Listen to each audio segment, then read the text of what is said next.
What up, cappers, gamblers, punters, hustlers, low baggers? Happy April 21st to all of you. Thank you for watching Pub Sports Radio and betting with the bag. Good God, was yesterday wild. Unbelievable highs, horrifying lows. So much action. Ended up in the black. That's all you can ask for. Holy shit. There was a point early where I was like, oh, I'm going to sweep all 13 MLB bets. Of course, that didn't happen. And the Astros and Angels scored 6 runs. Well, the Angels scored 6 runs in the first, and I can't get that over 8.5, and I go 8-5 plus 2.33 units. But just a roller coaster ride of emotions. Then watching the Raptors lose with that Embiid shot and Doc Rivers realizing that he could call a timeout, all that stuff, just horrifying.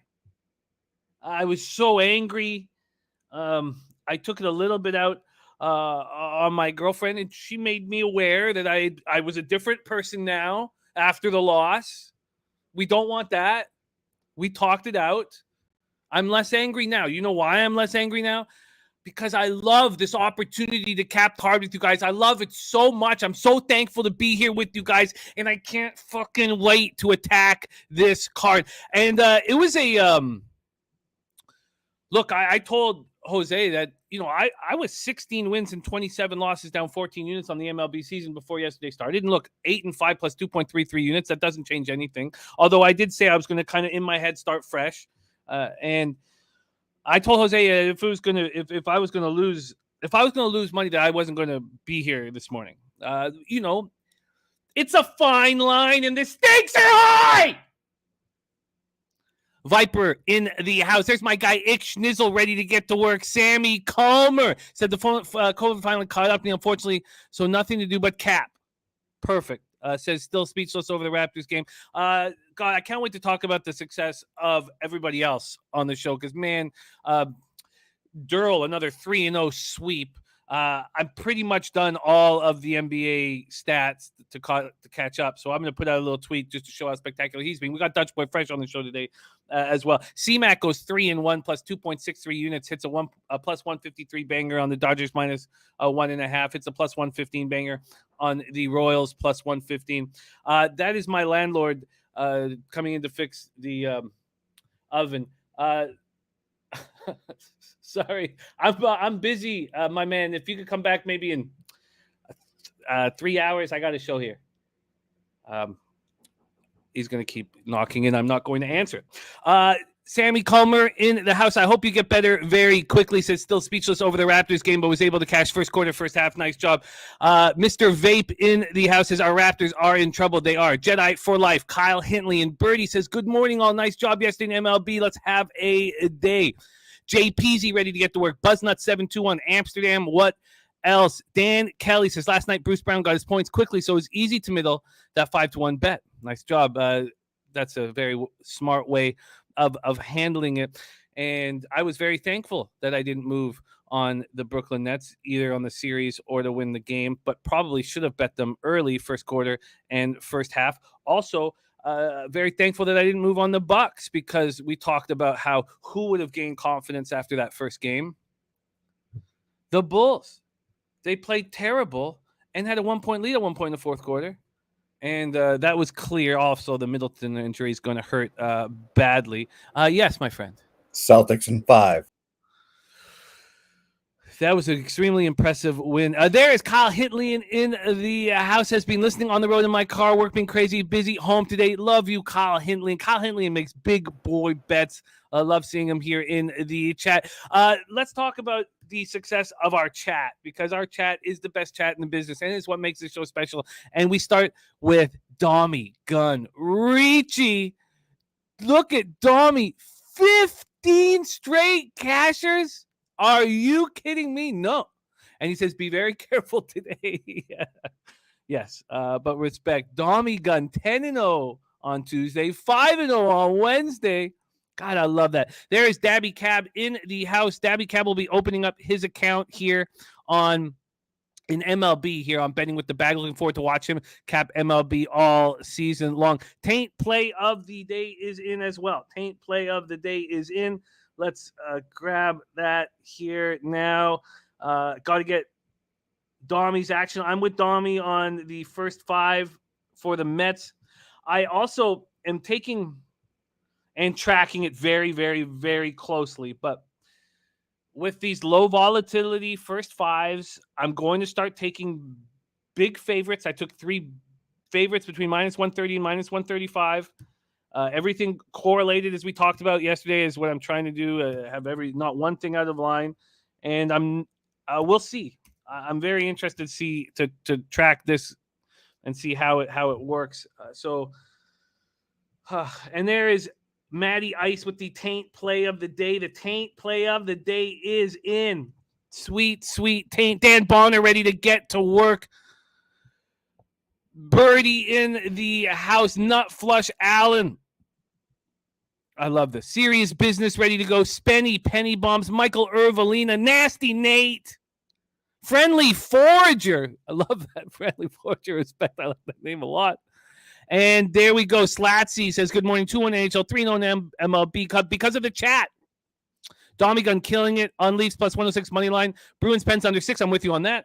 He's on Blues team total over, and he's on the Blues Kings money line. I did move on the Kings on the puck line. Slatsy, could you believe, and I see that you're not on it, but I could not believe that the Flyers Habs game opened up at a 6 and minus 115 to the over. I just couldn't. I was beside myself. Now, that doesn't mean it's going to hit and destroying market. It's already at 6.5, pretty much same juice. But my thought was, how much juice is going to be on the 6.5? And, of course, the 6 hits. Chase Ferris ready to go. There's Nasty Nate. Celtics full game. Celtics plus 3.5. Celtics plus 5. No, Celtics plus 9. Wow, Nasty Nate. Kyle Hindley and Oakland A's mortgage bet today. Wow. Okay, we got to get to work. Pels and 7, says Chase. I love that. And there's Clint, star of the Die Hard MMA podcast, who keeps making money off Phil Kessel. It's been very impressive. 2 assists last night. Respect, Clint. I loved it. Yes, Clint saying, you don't never need to apologize, Clint. You've given us so many winners. I did watch that knockout. Ooh-wee. Minute and a half in. I was holy. There's Rici Rich ready to get to work. Kyle Hindley up huge this week already. I love that. And Taint play today is in. Okay, we got to get to work. Love having you guys here. Very thankful for the opportunity to cap with you guys. And 10K on the A's. Ooh, Jesus. My goodness me. Ooh, wee. Holy shit. That's a Jesus. 10K. Oh, I dream of a day when my unit size can be $1,000, let alone 10K. That makes me excited. Brandon Matthew ready to get to work. Okay. And Brady says cracking money line regulation was a thing of beauty. That line was so sketchy and it paid off. It was so sketchy. I wish I was on it with you. Oh, it's Puzzler's birthday today. Man, I've had the pleasure of hanging out with Puzzler on my birthday too. He brought over some beautiful blunts for me. It's a beautiful blunt-filled gift. And I wish I had one for you, Puzzler. I didn't know it was your birthday. I cherish the opportunity to be your friend, man. You make me laugh nonstop and love you, man. And the pandemic has made things a little weird here in Toronto, but it should be opening up more and more and more and more. And I hope we get a chance to hang out more. Happy birthday to the Puzzler. Barry Smith says, get me out of Parkdale. Thank you. Okay, we got to get to work. I wish I could just say hi and thank you for coming to all of you guys. And Netflix Sean says, if you knew Jimmy, what I gave out to a few people yesterday on the Giants, you would honestly believe I'm the Giants Whisperer. I know you're the Giants Whisperer. Slatty said, I had to see the goalies in for the Habs have not scored a goal with Price in that in 6 periods. If Montembeau's in, I thought it was Montembeau. I capped that with Montembeau, and I thought the market move was telling us Montembeau. There's Razor Sharp picks in the house. Big $400 play coming today. Ooh-wee. Wow. I can't wait to hear it, Razor. And Razor Sharp picks horse racing show tomorrow. I will be on it. It's been a while since I've got to hang with it. And it's time to get to work. Get Jimmy something fixed. It's not actually the oven. It's the whatever they're called. The grill's on top. There's only one working grill of the 4. and Albert, my landlord, came to fix it. And he's a good man. He's a good man, and he does a great job doing the best he can with this building here in Parkdale. And the pigeons aren't his fault. And let's get to work. We go into NHL. We have Rici Rich in the house. He has done his homework. And yesterday was a very interesting day of NHL. I pushed with the Knights. So we're still on the same run that we have been on. Nothing changed. Yesterday across all sports, 9 wins, 6 losses, plus 2.33 units. Why don't we just review everything really quick so we don't have to do it again? NHL, the Knights -1 at plus 110 was a push. In NBA, Raptors first quarter -0.5 cashed. Raptors full game plus 110 was like a Mortal Kombat finishing move. Somebody ripped my heart out and stomped on it. In MLB, 8-5 plus 2.33 units. Mariners -1 cash. Guardians first 5 -0.5 cash. Royals plus 110 cash. Mariners first 5 -0.5 cash. Baltimore, Oakland under 8 cashed. And then the Cleveland team totaled over in game 2 lost. And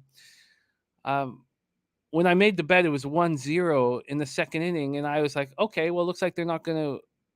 I made the bet and 7 runs and then 9 runs were scored in the second inning. And I knew, I was like, LA Houston over 8.5 was a loser, and New York Detroit under 7.5 was a loser. I thought those both were going to cash. St. Louis Miami first 5 under 4 was a casher. Arizona Washington under 4 was a loser. San Francisco New York Mets over 6.5, a Dommy gun tail that correlated with what I thought was going to happen. Cash. Tampa Bay was a casher, and then Kansas City team total over 4 was a loser. All right, let's get to work and bring on your first guest of the evening. We're going to try to get through NHL briskly enough. It's a huge 11-game card. We'll see if we can get through it in 45 minutes and start MLB at 12 p.m. Eastern. Please welcome from Belleville, Ontario, Mr. Gogster. Hey. Gogster, what's happening, man? Hey, how are we doing today, guys? What's going on? Thanks for having me as always, Jim. Yeehaw. Yeehaw. Yes, I watched that Stars game closely. Rupi Hintz and Jason Robertson, Joe Pavelski are the only guys out there. What happened to Radulov? If Radulov is not a fourth liner now, right? If he's not a really good hockey player, I mean, we know what Jamie Benn and Seguin are now. Where's Gurionov? I don't know if you remember, but in the very start of the year, I said Rupi Hintz I said top 10 player in the NHL. Maybe that was a little much. And I got lambasted in the chat by some guy saying Gurionov is better than Rupi Hintz. And all that. Where's Gurionov? Where are these guys? Where are these guys? Not anymore either. Yeah, he bounced after that. We have a spreadsheet play today from Ron Crawford. There's Nilo in the house. Great to see you, Nilo. And Dominic says just 3 months until opening day at Saratoga. Well, we know that's coming soon because the run for the Roses, the Kentucky Derby, is just around the corner. Guys. And, we'll be live all day and night for the Derby. And there does seem to be parity in this 3-year-old class, which is always going to make things more enjoyable. Let me just pop this in here for Ron Crawford. He is on the Memphis Grizzlies here in Game 3 in Minnesota. Can't wait to talk about that spot right there. Rici Rich says, my disappointment of the night in NHL was Dallas. Tell me about it. They could slip out of this playoff spot, and they have 5 games left. They have a nice 4-game homestand to close out the year, but I'm still 4.5 points away from catching that season win total over. DX Filer says, my NHL so far, Red Wings money line plus 450, plus 1.5, plus 180, and Stars plus 180. Can't wait to talk about that spot. We have a huge card to break down. Are you ready to attack NHL, my friend? Oh, born ready. Let's give her. Let's go. 7 p.m. Eastern is where we start. Philadelphia Flyers 23-43-11, 10-23-5 on the road at the Montreal Canadiens, 20-46-11, 10-24-4 at home. Bell Center in Montreal, Quebec. I guess you're right, Slatsy, because I was expecting Martin Jones and Sam Montembeault to be going at each other, and Price is in. Yeah, I saw confirmed here on RotoWire.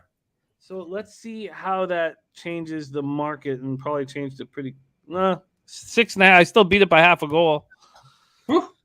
I like that. When I saw the over 6 at -115, I thought it was just a clear mistake here. Both teams' power plays are terrible, but they have some of the worst penalty killing in the league, other than the Canucks. Philly penalty killing 75.2%, Montreal penalty killing 74.6%. Martin Jones, as we know, is a sieve. shouldn't be in the NHL. And thanks Doug Wilson for the big contract that he did not deserve.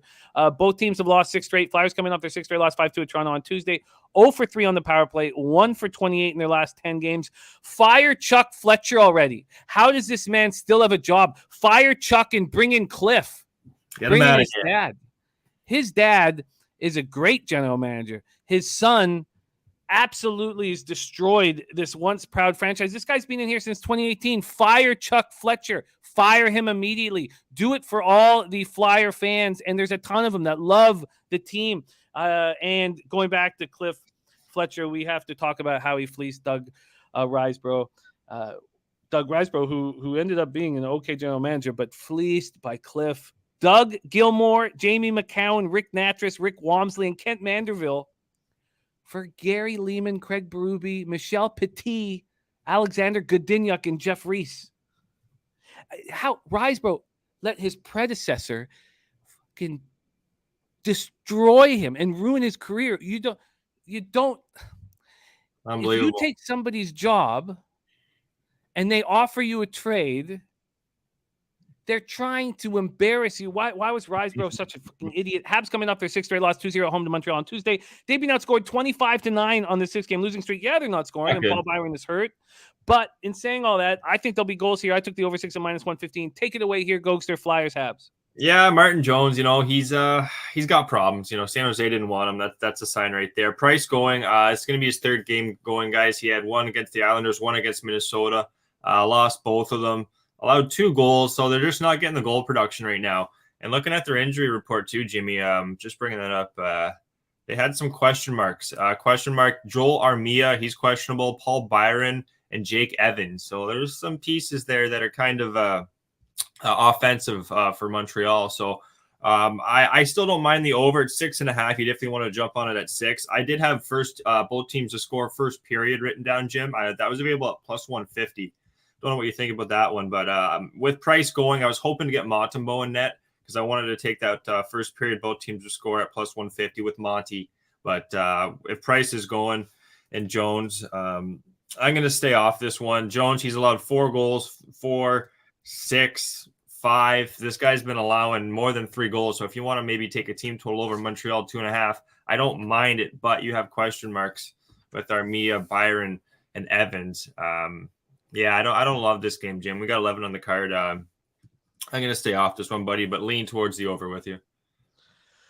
I get it. Real Deal Prime says I met an interview and did play-by-play with Gary Leeman on the ice, Leafs alumni. I was going to write it out, but I've heard on many occasions that Gary Leeman's a really, really quality guy. So that sounds like cool. Razor says last race is 10:30, so just Aussie and live betting after that. I will definitely get in before. I'll try to get in by about 9 so I can do a bunch of races with you guys tomorrow night. I'm on the over 6 at -115. Let's just take a quick look at the line history here in this spot, and then we'll move right past it. We have Philly opening up at +115. They're now at +120. So 5 cent. There's been actually a 10-cent move in the last 2 hours over at Bet365. And from a totals perspective, it opened up at 6 at -115. That's where I got it, and it's now at 6.5 -105. Even though Carey Price is in net, and Nut Flush Allen thinking about that Flyers team total under 2.5 at +130. And obviously, I don't mind that. I would have to. I love the line. I love you going after a +130, and that seems to be something that you. I like that. Good snipes. I like that play because he's only allowed 2 goals there, Price, and that was to Minnesota and the Islanders. Now you got Philadelphia. Cam Atkinson's been out too. Definitely, I think this should be a Montreal win, to be honest, Jim. But yeah, I like that plus look. Good snipe there from whoever pulled that out. That was Nutflush Allen, who's been crushing the team totals. Brady says I like that look. Mike says Price does one thing, and that is he brings accountability and effort. I'm talking myself into a Habs bet here. Jesus, he says. Others show I'm pulling him in the house. LJ from H-Town, our guy says Montreal's allowed at least 1 goal in the first period in 22 of the last 24 games. This trend keeps cashing, and I'm going to copy and paste Schnizzle's action here. And only thing I'd say about that, LJ, just you got Price coming back, and they've been completely different with Montembeault compared to Price. Jimmy said a lot of accountability is going to happen. I think they have a good shot of winning this one, Montreal. Let's move on to the next spot on the board. 7 p.m. Eastern, Detroit Red Wings 30-37-10, 12-22-3 on the road. The Florida Panthers 55-15-6, 32-6-0 at home. Florida Live Arena in Sunrise, Florida. We are breaking down the NHL card now, then the MLB card with Daby Cab, and then the NBA card with Dutch Boy Fresh. Nedeljkovic, I have expecting that he's better now, right? He was sick, I believe. Questionable, yeah. Expecting that he'll be better now. His non-COVID related illness. Against Sergei Bobrovsky, 37-6-3, 2.65 goals against average, 9-12 save percentage, 3 shutouts. I have made 5 bets on the NHL card. This is not one of them. Detroit, 16.7% power play, 74.4% penalty killing. Florida, 23.8% power play, 79.6% penalty killing. These teams just met in Detroit. I believe it was on Sunday in a 6-1 beatdown. The Panthers beat them up badly. And Detroit had been outscored 10-1 over their past 2 games before beating the Lightning, snapping their 2-game losing streak. Jakub Vrana is playing very, very good. March 8th, Vrana. Auto-corrected me there when I wrote it in. Jakub Vrana. Hadn't played since March, came in March 8th, had shoulder surgery in October. So 12 goals and 5 assists in 21 games. He's been very good, and he is a piece of the puzzle as they move forward. Panthers coming off their 11th straight win, 3-2 in overtime at the Islanders. Huberdeau trying to get the Art Ross trophy, got 3 assists. Barkov scored all 3 goals. I mean, Barkov, what a game that was by Barkov. Oh my God. He's so good, and the overtime goal was gorgeous. And they're 19-2-1 since February 26th. Barkov has 37 goals, 85 points in just 63 games. He reminds me of Gabe Landeskog. Well, I didn't pick Barkov in the pool this year. I do almost every year, and they play a tough game, and they can't seem to play 82 games a year. Huberdeau, 111 points. He's one up on Connor McDavid. I hope he's beaten them. And also, if you are live betting ever with the Panthers involved, they've won 11 of 13 overtime games. They're all day. If they're down, just take them. They're a great team to take down. Panthers, unbelievable.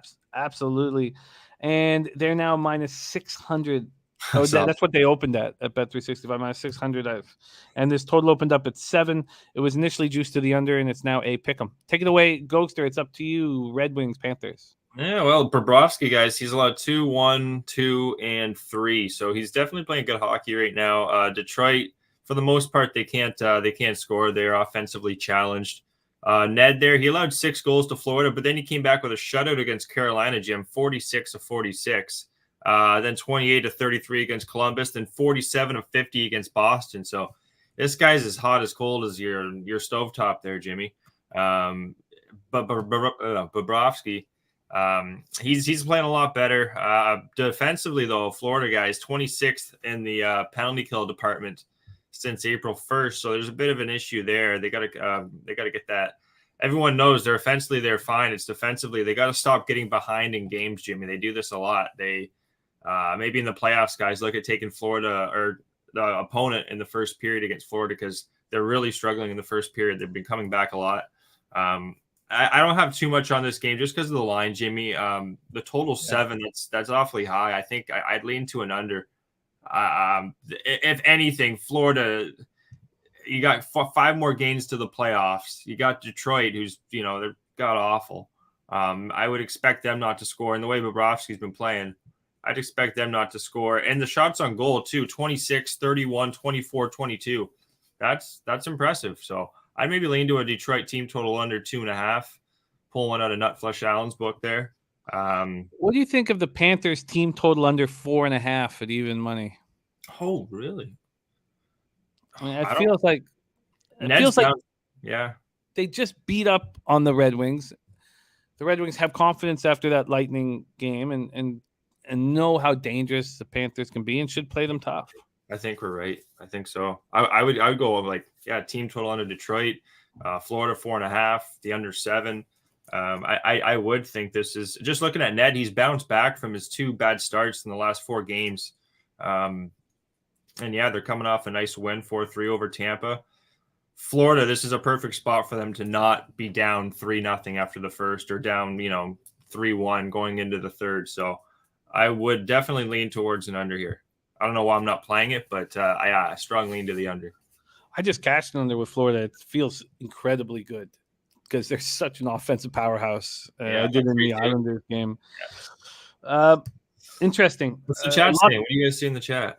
Oh, just great stuff coming in from the chat. There's a lot of talk still about the Hab spot, and I understand why. Nutflush said about that, says, Birdie, my thoughts on that play is Flyers are mentally done, and you have Price in net, and he has to want to be solid in that. I just don't see the Flyers caring. I think it is a Montreal spot, too. I do. I've seen it been like, I feel like the breakdowns are great. My bets lately have just been awful. So I've already tweeted out some 6 plays there, ego47_. I'll surprisingly haven't had any action yet. But yeah, I definitely lean to Montreal there in that one. Yeah, maybe it is the Habs here. Maybe with Jones on the road. Habs -1 at plus money. It's just if we can get confirmation. Oh yeah, there was I had something on I think it was Byron or one of them are for sure not in. Joel Armia. I had to check John Liu TSN, one of the better beat writers. Yeah. I think you guys are right. And then going back to this Florida spot, Panthers have the Leafs on deck. The Leafs Tampa game I find so interesting. I don't want to get. I feel like if I took Panthers team total under 4.5, I might be getting a little too cute. That's my only fear. Richie Rich also liking them. I think I'm in on that Montreal. I don't want to get too cute here, but is Detroit going to score 3 goals? I have a hard time seeing that. I wouldn't put it past them. And also Evans is going to be in non-COVID. He's going to return. Clegg's in for Harris, and who's not in? Byron's not going to play. So they got one of the 2 in at least. So yeah, I really do think Montreal's the play there. Agree with the chat. And Nutflush Allen saying, remember, in no way he's saying Habs win. He's targeting the Flyers not to score over that number. Sharp. I like that. And Brady says Florida gives up goals. I don't like the. They do, but is it Florida? And they haven't looked at, but Florida. Bobrovsky's allowed 2 against the Islanders, 1 against Winnipeg, 2 against Anaheim. Those are weaker teams. You got a weaker team here again, and then 3 against Buffalo, who's got a little more offense. So if you're getting plus money too on that Philly, I do like that. Okay, so I'm not sure about that Panthers team total under 4.5. I certainly like the Novig involved. Could be getting cute there, as they say, Jim? Yeah, and Richie Rich says Detroit off a win versus Tampa Bay fade time. Yeah, I would completely agree with you if the Panthers hadn't just destroyed Detroit at home. Maybe I don't know. Let's move on. Let's move on to this next one. 7 p.m. Eastern. Buffalo Sabres 29-38 and 11, 14-25 at New Jersey Devils, 27-42 and 7, 16-17 and 4 at home. Prudential Center in Newark, New Jersey. I could legitimately make arguments for both sides, but I found an easier time making an argument for the Buffalo Sabres if Jesper Bratt, who missed practice yesterday with a non-COVID illness, is out of the lineup. And I want to know if he's out of the lineup because I don't really trust the Hamburglar as much as I love when he stands on his head. I don't really trust him. No. We're in the Prudential Center here. Craig Anderson, 16, 12, and 2, 3.15 goals against average, 8.96 save percentage. I hope you enjoy these last few games, Craig Anderson, and I hope you head off into the sunset afterwards, playing alumni games after for Ottawa. Hammond, 4-2-1, 3.70 goals against average, 8.89 save percentage. Buffalo power play at 22%, penalty killing at 76.4%. New Jersey power play at 16.1%, penalty killing at 79.8%. Sabres coming off their second straight win, 5-3 at the Flyers on Sunday. Tage Thompson, baby, 36 goals on the year. Rasmus Dahlin hit the 50-point mark. He's the first Buffalo defenseman to reach that mark since 1995-96. We will be talking about high-scoring defenseman a little bit later on in the show. It's so hard for me sometimes to cap the NHL card because I go on this rabbit hole sometimes on hockey database and that's all I want. I just want to keep going, I know. But Jeff Skinner, the figure skater, is 5 points away from matching his career high of 63, so he is not falling apart. And Kyle Okposo, I thought he was done. I thought his career was done. He scored 20 goals now. His first time he's hit 20 goals since 2015, 2016. 2 terrible signings. But they are fighting. So this is the issue here is Sabres power play just clicking. 14 of 34 over the past 13 games, 41.2%. You got Victor Olofsson, who had a terrible start to the year, starting to roll. You have Tage Thompson rolling. You have Rasmus Dahlin. You have Owen Power. You have a team on the rise. The Devils snapped their 2-game losing streak with a 3-2 win at Vegas on Monday night. 3-1-1 on that 5-game road trip out west. It was very impressive. And Jesper Bokvist 3 goals and 4 points on that trip. He's playing well. Let's just take a quick look at the line history and then hear what Gogster has to say. The Devils open up at -135, and that's where they stand right now, -135. There was a 10-cent move towards Buffalo at about 10 this morning, and it's come back on New Jersey. This total opened up at 6.5 and has moved to 7. Take it away here, Gogster. And the Devils aren't playing high-scoring hockey, but the Sabres are. Sabres, Devils, take it away. So, yeah, there's injury concerns, too, for the Devils here. Let me just bring it up really quickly. We got, Bratt. He was on the ice. That's what I wanted to say, Jim. He did take the skate there just an hour ago. It was Boakfist, Bratt, Zetterlund, who's a really good player. Zetterlund, this guy came up from Utica, sniper. Ball, Greenston, Smith, White, blah, blah, blah, Giles. Oh, yeah, and they also sent down Nico Dawes. He's back with the Utica team. They want to get him ready for the playoffs coming up. Playoff push, Belleville Senators. We should get in as the hopefully 6 or 7 seed, Jim. But, yeah, so that's exciting.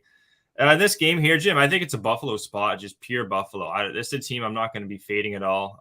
Their young talent's been unbelievable. They're healthy finally. Looking at the power play, too, you brought up Buffalo. The Devils, they're 0% power play, Jim, dead last since April. They haven't scored a goal in the last 21 days. They haven't scored a power play goal, the Devils, and you get even Bratt coming back. They're 29th too in their penalty kills, 72%. That's not a good sign. And you're gonna have Hammond, who was just flopping around like a fish out of water against Vegas. He got lucky. I think there's a Buffalo spot. I took a money line plus 118. I think I got it at plus 118. That's the first one on the card there, guys. Buffalo money line. And you've tweeted all of this out. Sorry, I tweeted it about 15 minutes before the show. All right, let me just grab this here. It makes a ton of sense to me. A ton of sense. I guess because of how strong a road trip the Devils had, and then their first game home is generally not a good position to be in. I can understand. Buffalo's been beating up on good teams, man. They've been, not beating up. Philadelphia, St. Louis, they lost to. Toronto, they won against. Tampa Bay, they're still scoring. I like it. Yeah, they're just playing good hockey. I think this makes a lot of sense, and I may be joining you after that breakdown. Let's move on. We got lots of games to get through. 7 p.m. Eastern next up. Boston Bruins 47-24-5, 24-11-3 on the road. The Pittsburgh Penguins 43-23-11, 21-12-5 at home. If I had felt that the Devils were going to win, I would have taken the under 7 because the Devils aren't scoring, but Sabres are. And so that would lead you to – it just doesn't all correlate. So let's just kind of follow some of the – method from yesterday's good baseball day. We're at PPG Paints Arena in Pittsburgh, Pennsylvania. We're going to have Casey DeSmith in net, and for how long? We will find out because Yari has a broken foot. Yeah. And this is a big opportunity for Casey DeSmith, and whenever he's been given this opportunity, he has not succeeded. Jeremy Swayman on the other side, 22-12-3, 2.33 goals against, 9-16 save percentage, 3 shutouts. Boston power play 21.5%, penalty killing 82.1%, Pittsburgh power play 20.7%, 86.2%. But the Pittsburgh power play doesn't tell the story. This Pittsburgh power play is just a completely different situation with Evgeny Malkin on the ice. Remember, this power play was at 15 or 16%, and then quickly moved up. Their year-long stats moved up 5% because they were scoring so much with Malkin. This is the 4th game of his suspension, so he's not in the lineup. Over their last 8 games, they're 1 for 20 on the power play. Look, I know these guys. Both teams are playing low-scoring hockey. They just played a 2-1 Bruins win Saturday night, and you want to keep going back to the under, and yes, me too. Just aren't scoring, and I said to myself, I wonder what the 5.5 is going to be at, and it wasn't a 5.5. 6. So I had to bet it, and it wasn't a plan initially because of how low scoring these games have been. I was like, well, one of these games they're going to pop off, but I don't win because Casey DeSmith has to prove himself. So does Swayman. I mean, these, and you have a Boston team without Pasternak. You have that's huge Penguins team without Malkin. You have your 2 biggest snipers there. Huge. And then we talk about this Pens power play 1 for 20. Boston's 0 for 27. That's a donut. So, at this point, I had to move on the under. I just had to do it, and I did it. Market, this has gone 5 cents towards the Bruins. They opened up as plus 105 dogs. They're now plus 100 dogs. And this movement, there's been no movement on this under 6 at minus 115. Not even a ton of juice on it. Yeah. Richie Rich says Boston off 2 massive wins, Pittsburgh spot. I kind of agree with that. I do agree with that. I just Yeah. they're a rested group. Take it away here, Gogster. Boston Penguins. Yeah, so I'm taking the under 2 with you. First period I got under. I think it was plus 108. I got that at Jim. First period under 1.5. I don't want to. I feel like I'm sometimes getting cute with these, but I'm just expecting a tighter start, especially that last game. They were down 2-0. Boston got it to an early start. They're 2-0 after the first. Don't expect that to come back here. But the one thing about Boston and Swayman, I'm just looking at the shots, saves and shots, right? So 20 of 22, 23 of 24, Jim, 21 of 24, 26 of 30. He's not their defense in front of him there's no 34, 35 shots. Very low shots. Boston allow their goalies aren't getting pucks on net. Sorry, I can't talk. Coffee's starting wearing off. But anyway, guys, I think this is an under, Jim. Casey DeSmith. It's either him or Domingue. Domingue. So give me Casey DeSmith in net. Another thing, penalty kills. 85%, 15th in the league for Boston. 5th, 91% since April 1st. So lately, both teams for special teams are heavy unders as well. Give me the under 2, Jim. I'm going to take the first period plus 108. That was a current line. And also Clint liking that look. And I think you're talking about Louis Domingue. If Domingue gets an opportunity, I'd be interested in backing him. I kind of like these vets. Yeah, he was kind of like.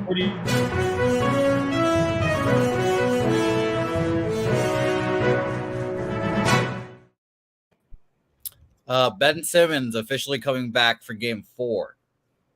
Oh. Game 4. Game 4. What a coward! I can't wait. Coward. I'm going to break a nail and be out for the rest of the year. A couple things just quickly here. Mark Schillingberg says, good morning, Lowback family. Says, in a bad place right now. Going to continue to listen and support, but I have to take a break. Just cannot get right. So I'm going to listen, keep taking notes, and come back strong. It's important to do that. You know, when if you feel like you're not seeing things clearly or you know, take a break and listen and then Smart man, Mark. There's no harm, Mark, in writing down what you would have moved on and tracking that for a few days and seeing if now you're starting to see things clearly, you can track it and not bet it, you know. So there's no harm in doing that for a few days to see, I'm getting it, I'm starting to get it, or I'm still in this slump. So we all are there a couple times a year, and so we love you, Mark, and you'll get through this, my man. Brother. Much You'll love. get through this, my man. And so Richie Rich says I think it pushes at 6. This is a Pittsburgh spot. He's absolutely right. This is a Pittsburgh spot. They're rested, just whether or not you trust them. And I guess I kind of do. They're rested. They just, God, this is a Pittsburgh spot. Yeah. You're probably At first I thought Boston, but no. Especially off those 2 losses. I just think the under's the play. I'm not going to try. I'm not going to try and get. I don't want to say cute here, but. I think you guys got a better feel on the side. I'm going to be the totals guy here, and I think this is an under. I really do. I think this is a Pittsburgh spot. Just question: do you trust Casey DeSmith? Richie Rich says Pittsburgh at home off a loss is deadly. I think you're absolutely right, Rich. Okay, let's keep rolling. Eric Jones likes the over here, by the way, in Boston, Pittsburgh. If I get it. They 4 straight unders when they play each other. Unders, and Pasternak not in though. I know it's one player. No Pasternak, no Malkin, no power play scoring. But you're like, at some point it's going to change. If it's black, at some point it's going to hit red. I don't feel like the analysis follows through with that. But we will see. It doesn't scream over to me, but I've been wrong before. Let's move on to Jets, Carolina. Here's another spot where I was surprised there was a 6.5 on the board, because these are very important games for Carolina Hurricanes. These are very important starts for Antti Ranta. The question is, Hellebuck didn't play in that under that I cashed in the Rangers-Jets game. It was Eric Comrie. Is Hellebuck going to be back here? Is Hellebuck a sieve now? I mean, those are question marks, but a 6.5? A 6.5 in a Hurricanes game when the Jets don't have Scheifele? I mean, I don't know how they could give a 6.5 here. Winnipeg penalty killing is weak, but Carolina may or may not have Jordan Staal in the lineup, and I don't think they will have Jordan Staal in the lineup. He's possible that he comes back here. Now, he missed the last game after taking a huge hit, but get him right. And if he's not standing in front of the net, this power play is not nearly as strong. So Winnipeg comes in off their third straight loss 3-0 at Rangers on Tuesday night. There's no Mark Scheifele. He's not traveled with the team. Hurricanes snapped their 2-game losing streak with a 5-3 win at Arizona on Monday night. That came on the heels of a loss to the Avs where they lost Stahl and Freddie Anderson. So Max Domi took over with that line, and he scored for the first time since joining the team on March 21st. It's hard to believe that he has fallen off quite how he to the extent that he has in his career, and it's too bad. Let's just take a quick look at the moves here. Opened at Carolina minus 245, 10-cent move at 10:11 in the morning, and then came back. I don't know who would back Winnipeg after what we've seen from them, but I'm on the under 6.5 at minus 120, and I did think a lot about taking the minus 1.5, and I'm still thinking about it. Taking it away here, Gogster, Jets, Hurricanes. I guess we're kind of head to head here. Short and sweet. I'm going to be on the both teams to score first period, plus 158. Reason being, Ranta, to be honest, Jim, I don't. His numbers here, he's 23-26, 19-22 against Detroit, and that was 23-26 against Arizona. I can't trust this guy right now. And Winnipeg too, they were pissed off after that last game there. They didn't score at all. They shut out. No, 3-0 there against the Rangers. So coming off a shutout too, I expect Winnipeg to come with kind of guns a-blazing. This is a pissed off hockey team, to say the least. And looking at the goalie situation too. Oh, look at this tweet just happened here. 25 seconds. Connor, Stastny, Ehlers, Sanford, Dubois, Wheeler, Barron, Lowry, Appleton, Harkins, Tornado, and Svechnikov. So they got some funky lines there with the Sanford they've got up there with Dubois and Wheeler. Not a lot of offense there, to be honest. But with that being said, I like the spot of that 3-0 shutout. And then looking at their goalie situation, Comrie, Hellebuck, and Burdin. They've had all three guys who were out there for morning skate there, Jimmy, today. So it's a real dice game, as you like to say, with who's going to be in net here. More likely than not, I think they're going to go Comrie. But then looking at Carolina, Jim, power play, it's only at 5%. Their power play's got to get her going. I'm going with kind of a gut feel. Gut feel's been a little cold here, guys. I'd like to know what the people in the chat have to say here. But Carolina not worth that line. Yeah, I think I expect there to be some goals here, but just after seeing that lineup, Jim, from the Jets, kind of hesitant. They're done. Put a fork in them. They're fucking done. Yeah, I still think I like that's what I'm doing the first period look here. I'm getting a plus 150. Was it plus 150 or 158? Plus 158 that was actually, Jimmy. Winnipeg Jets, Carolina, first period, both teams to score. Just gonna trust this. Jets are done. But they are. I can understand not wanting the Hurricanes at this price, but there's a ton for the Hurricanes to play for. Fireside saying, I'm trying to cap hockey. It seems every night something burns the ticket, getting frustrated. We talked about the bad spot there for the Avs last night. I mean, they were bringing back Nazem Kadri, but for Kraken, they were getting a chance to play the best team in the league with an opportunity to have their first 3-game winning streak in franchise history, and they came out guns a-blazing. So it's a very situational sport, like all are. Okay, that's why you try not to do the parlays. I don't want to tell anyone how to bet or anything, but I try to get those plus numbers and just write out those plus numbers, guys. But hockey can be a fickle bitch, right? I think the Hurricanes. No, I don't really. You have Antti Ranta and no Jordan Staal. That's a problem. No, I wouldn't talk you off to Carolina by any means. I'm just going with my angle of the Jets come out guns a-blazing in the first period here, and Carolina's not going to be down 1-0 after the first, especially with their Comrie or Burdin, Hellebuck's banged up. So I do not expect the Jets to come out guns a-blazing. There's a reason why Paul Maurice abandoned this team. Lowry hasn't lit a fire. There's no Scheifele. They're just playing out the string, in my estimation, but we shall see. Let's move on to 7:30 p.m. Eastern. New York Rangers 50-21-6, 24-13-2 on the road at New York Islanders 35-31-10, 19-13-5 at home, UBS Arena in Elmont, New York. Shesterkin versus Sorokin. two spectacular goaltenders. And I know what the Rangers have done. They haven't done since 1973. Eddie Giacomin and Gilles Velmure, 1973. They had 3 shutouts, and Georgiev got the first shutout. Shestey's got the last 2. But I think Sorokin steps up in a big way. And I had Sorokin to try to shut down the Panthers. That was my whole angle on the under was Sorokin. And I'm going right back to the well, under 5.5 and -120. We know that the Rangers care a lot about this now 3-game shutout streak. And Sorokin is, I want to say, as good as Shesterkin, and I can't, but he's so good. I was preaching him. Yeah. You always have been backing him, and he's just spectacularly good. So there was I forget who said it in the chat, but they're like, are there any 5.5s anymore? There is one here, and whoever mentioned that the Islanders are one of them. Yeah, there is one here, and I'm on the under 5.5. There's been no movement on the side. There is a couple times there's been 5-cent moves towards the Islanders. 110, 105, 110, 105. I don't know if Sorokin. Do you think Sorokin's going to go? Sorry to cut you off, Jim. Do you think Sorokin's going to go? It's a huge. I know that we talked about him possibly not going 2 days ago, right? On Tuesday, we said that will Sorokin go again on Thursday? I know he wants to go. He wants to go up against Shesty. This is a game where the Islanders will care. The barn will be sold out.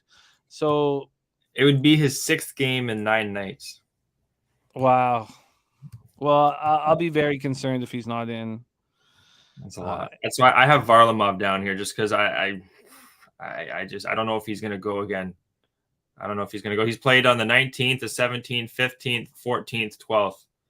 So he's played a lot of hockey in the last few games. And 47 shots on net, 26, 44, 36, 42. Holy shit. He's like a rag. I wish I had known that before I took the under 5.5. Fanatical Jim says 3-0 to the under this year in the series. I don't expect it to change. These teams like physical. The Islanders were shooting at Shesterkin last game. Reeves versus Martin will happen. I hope so. With that being said, Jim, Varlamov had a shutout against the Rangers 3 games back from 27 to 27. So I still don't mind the under. I'm actually on the first period under here. I got it at -110 on an overnight. So I'm taking a first period under here. Georgiev, he's been fine. He's been solid of late. So I'm going to trust this power play too. 90% for the Islanders, 100% for the Rangers. Both teams have really good special teams, penalty kill, and power plays are very middling. So I'm going to still trust the under, even if Varlamov does go. Slatsy says you need the goalies here before betting this. I think that after hearing Gogster's breakdown, that may have been an oversight by me. Roger, that in the house. Great to see you. Roger's ready to get to work. Okay, so I'm on the under 5.5 -120. Ghost is on the first period under. And God, I hope it's Chesty versus Sorokin. Okay, let's move on. 8 p.m. Eastern. Toronto Maple Leafs 51-20-6, 22-12-4 on the road. Tampa Bay Lightning 46-22-8, 24-8-6. And look at that Roto showing Georgiev, Varlamov, both backups. Yeah, that's who I had. Yeah, it was Georgiev and Varlamov. Sorry, Albert. I'm doing a show right now. I apologize. I can't get up. Lunchtime, Albert. Come on. Sorry, Albert, great man. Trying to fix the oven. Leafs come in off their 4th straight win. This is a huge game. Maple Leafs, the Tampa Bay Lightning, Amalie Arena. Jack Campbell going up against Andrei Vasilevsky. When I looked at this line, my first instinct was to back the Tampa Bay Lightning, and I stopped myself. Why? Because I knew that this was a vividness bias, and that seeing the Lightning at this line, I thought, oh, well, you got to bet the Lightning. It was just a bias, and we talk about the biases, the vividness biases, the recency biases, and I always talk about the Undoing Project. And I got to read. Is that a book, Jim? Yeah, it's a spectacular book, and it's the best gambling book I ever read, and it's not about gambling. But I knew it. I knew what was happening. It was my mind messing with me, and that's why I often thought that, because there's a lot of cappers who only try to beat market moves, and that's their only goal, is to beat the market move, and they don't really even know sports or follow sports that much, but they create a model. Yeah. And they try to beat market moves, and once they beat the market move, they've won, and they don't watch the game. And I've often thought, what an advantage they have, because they don't have the biases that we have. They don't have teams they hate and players they hate, and teams they love and players they love. They can live life. yeah, man. Campbell, Vasilevsky, Toronto, Tampa. Leafs coming off their 4th straight win, 5-2 at home over the Flyers on Tuesday night. Is Austin Matthews going to be in the lineup? His status is uncertain. He's not being rested. It's an undisclosed injury, and Keefe says it's the first injury that he's had of this kind. This is a new injury for him. So Jake Muzzin is also so Matthews and Muzzin took this trip down to Florida. Campbell coming up for 37 save performance. Willie Nylander, goal and an assist, 32nd goal of the year. Mitch Marner now has 95 points on the year. Lightning 2-game winning streak snapped in a 4-3 loss at home to the Red Wings on Tuesday. I don't know what to make of this hockey team. I don't know what they're going to do in playoffs. What a question mark they are. Stamkos 3 assists. He's now tied with Martin St. Louis as the franchise leader with 953 points. They're in they've won 3 of their last 9 games. Slatsy says Shalgren is confirmed. Shalgren is confirmed. Really? Wow. Wow. Well, because they're saving Jack for the Florida game. Yeah. Wow. Birdie says, oh, yeah, but he was thinking about Campbell. Wow. Good call. And Varlamov's in. Varlamov's confirmed. Varlamov's confirmed. Okay. Slatsy's right. I should have waited. Take it away here, Gogster, but let me just give you a quick market move here. Makes me love Tampa Bay even more. Love them. I think so. Love them. I think so. Let's just take a look at this line history quickly. No movement. Tampa Bay opening at -120. That's where they stand in this total at 7. There was a 5-cent move towards the under. It went from -130 to -125. It's back at -130. Take it away here, Gogster. Leafs Lightning. Well, fuck. If you guys could clip all the times I've gone against Toronto, it's kind of sad. It really is. Like I shouldn't even be here talking when it's Toronto, especially as a Leaf fan. But we're going against them again here, Jimmy. Bring on the Tampa Bay Lightning -113. Eric Kallgren, I'm not trusting an AHL goalie going up against a team in Tampa Bay that just lost to the goddamn Detroit Red Wings 4-3. And you got that Florida swinging. You got the Florida Panthers coming up as well. Vasilevsky too. He's a goalie I trust. I don't care what the hell the numbers say. He doesn't have an injury. He's been healthy. I think this is this. I'm trusting Tampa Bay. And if you don't have Matthews, are you kidding me? Why the hell is this? If Matthews isn't going, this number, it's one player, but let me tell you, he affects the whole damn Toronto Maple Leaf offense, whole team for that matter. So that line, if Matthews doesn't go, is going to close probably about 135, I'd say 140. So I got them already at 113. I like it. This is one of those ones. Cooper and the boys, they're ready. I have a hard time seeing them not being ready. They got their full squad, right? Jim Tampa. I'm just gonna.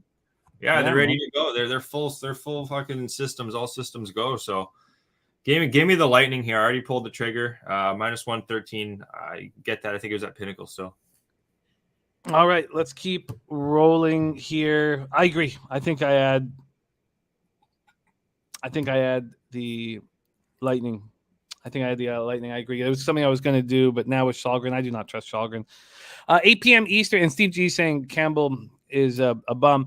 Shalgren versus Stamkos and Kucherov. Just take that in and point. There's no way. Anyways. And Saki says Tampa just playing up the string before the playoffs, losing to Wings last game. I think they want. Shouldn't they show some sign 100% that they're ready to go? Just one sign. Like I don't know. Cubano's Cheesecake says Toronto makes a statement. Okay, let's move on. 8 p.m. Eastern.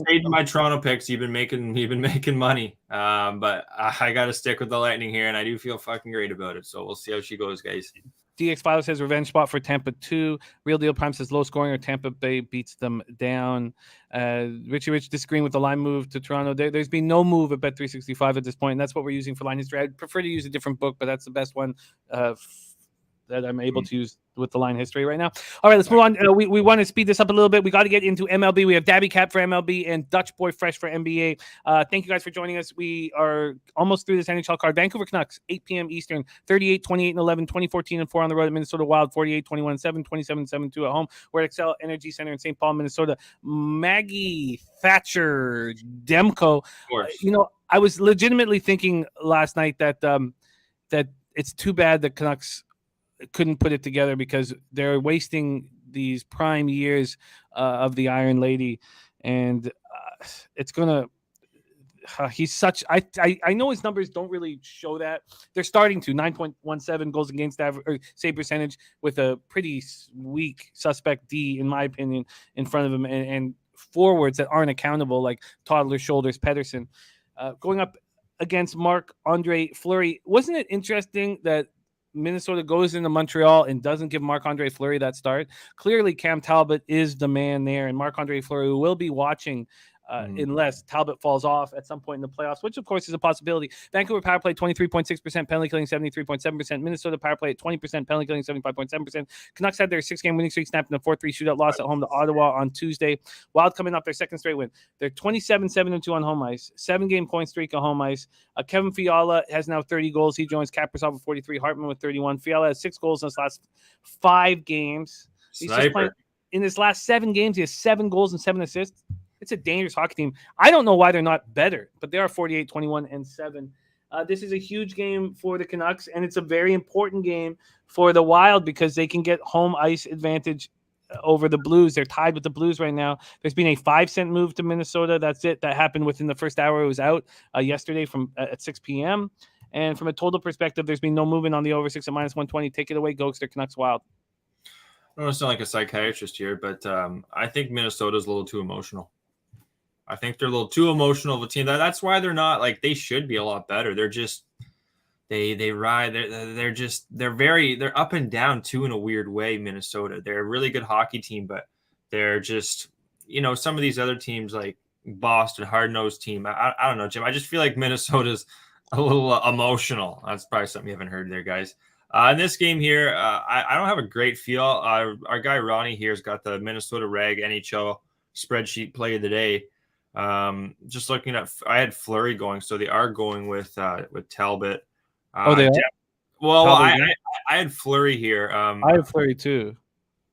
It's not been confirmed either. I'm just going to bring up. I think Talbot's been kind of like what you're saying too with some of these teams. You don't want to run your number one too much. He's played on the 12th, 16th, 19th, so he hasn't been playing too much. I don't have a great feel on this one.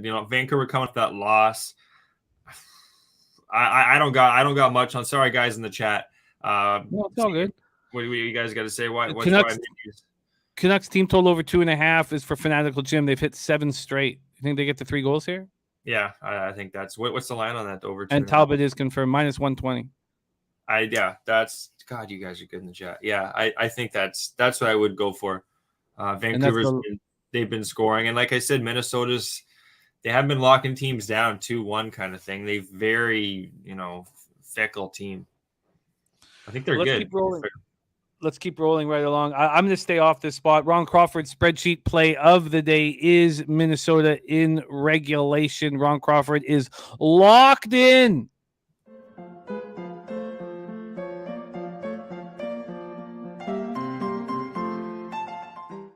Just a couple more games before MLB. Dallas Stars at Calgary Flames, Scotiabank Saddledome in Calgary, Alberta.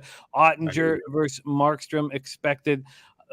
Dallas just does not look good. We touched on it a little bit off the top. It's Rupi Hintz, Jason Robertson, Pavelski, and nothing else. And this is a team that I thought had a ton of depth. Radulov doing nothing. Gurionov doing nothing. Ben and Sagan doing nothing.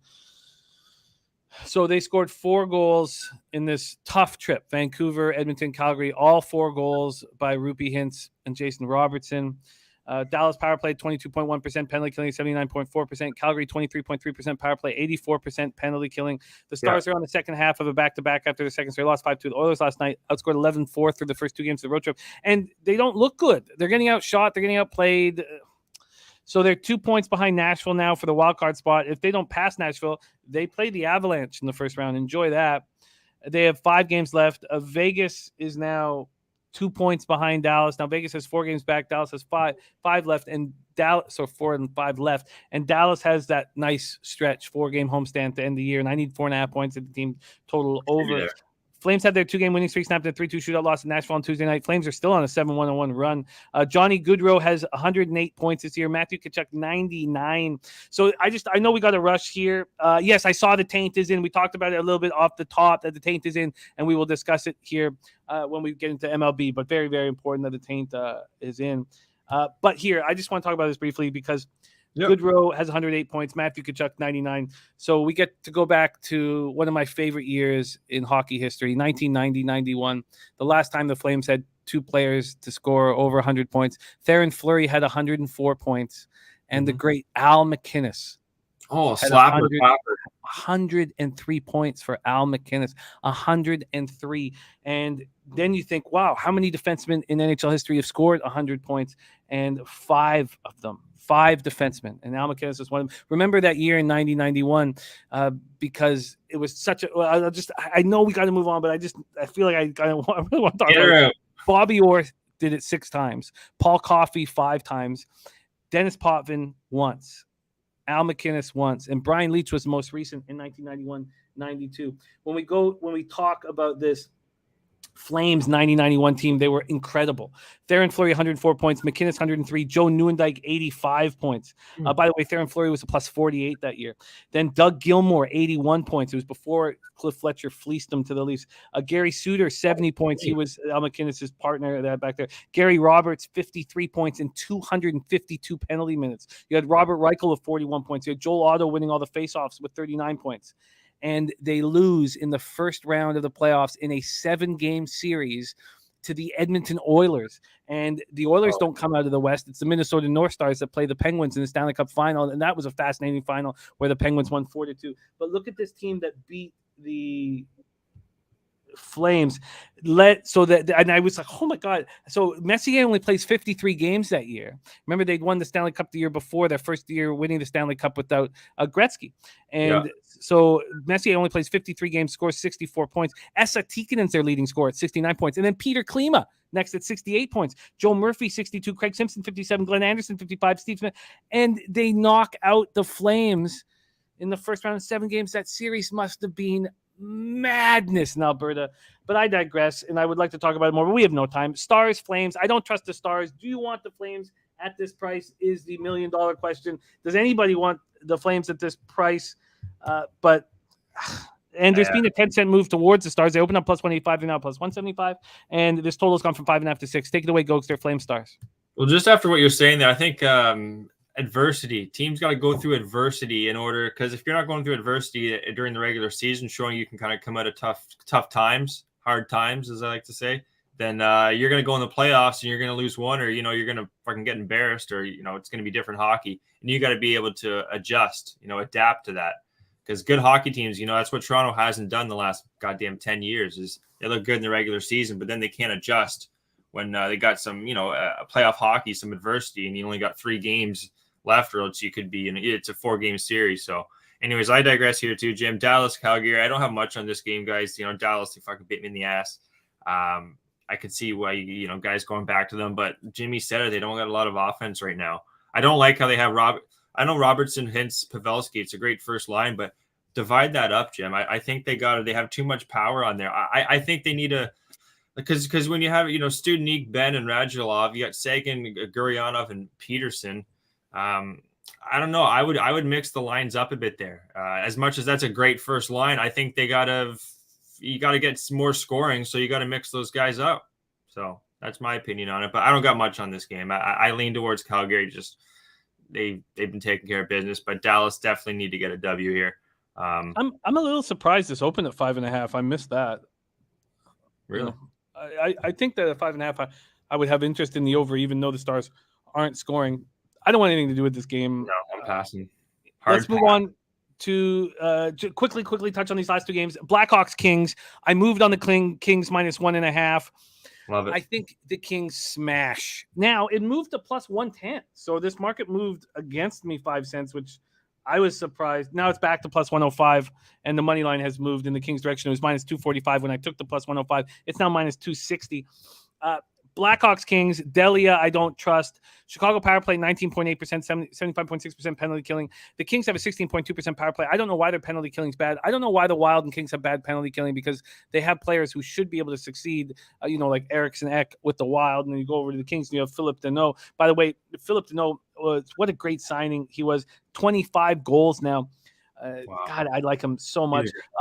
Anze Kopitar, 63 points. And unbelievably, that's the most he's had since 2017-18 when he won the Selke and scored 92 points and was possibly the best center iceman in the league. So the Kings have 4 games remaining. None are against teams in the playoff spot, and they need to smash. It's their first playoff appearance since 2018. It's time to fucking smash. And I think they're going to do just that. They're healthy now. The only player who seems to be playing with pride is DeBrincat. DeBrincat 4 game-winning goals in overtime this year. He hadn't scored in 7 games. Now he scored his 40th goal in overtime to beat the Arizona. I just feel like this is a fucking smash spot for the Kings, and I want to see them do that.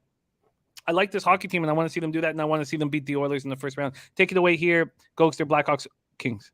First play I wrote down on the card here was the LA Kings. Whenever I see Colin Delia in net, he's a fade monster there. I can't bet this guy. LA2 coming off that loss. Quick, 29-30 his last game. 29-30, 21-22, 18-20. They've been playing weaker opponents. That's the thing I don't like about it, like going to the playoffs is wait till they have to play a really tough, playoff hockey team.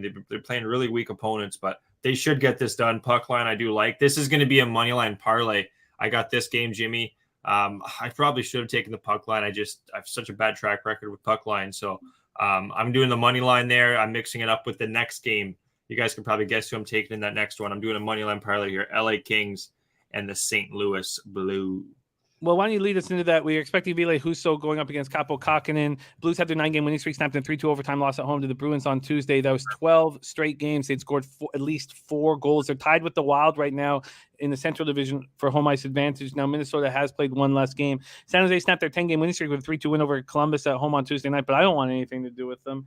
Let's just see what they are at right now, these Blues. The Blues opened up at minus 185 at Bet365. They're now minus 200, and this total opened up at 6. It's now at 6.5. No. Take it away, Gogster.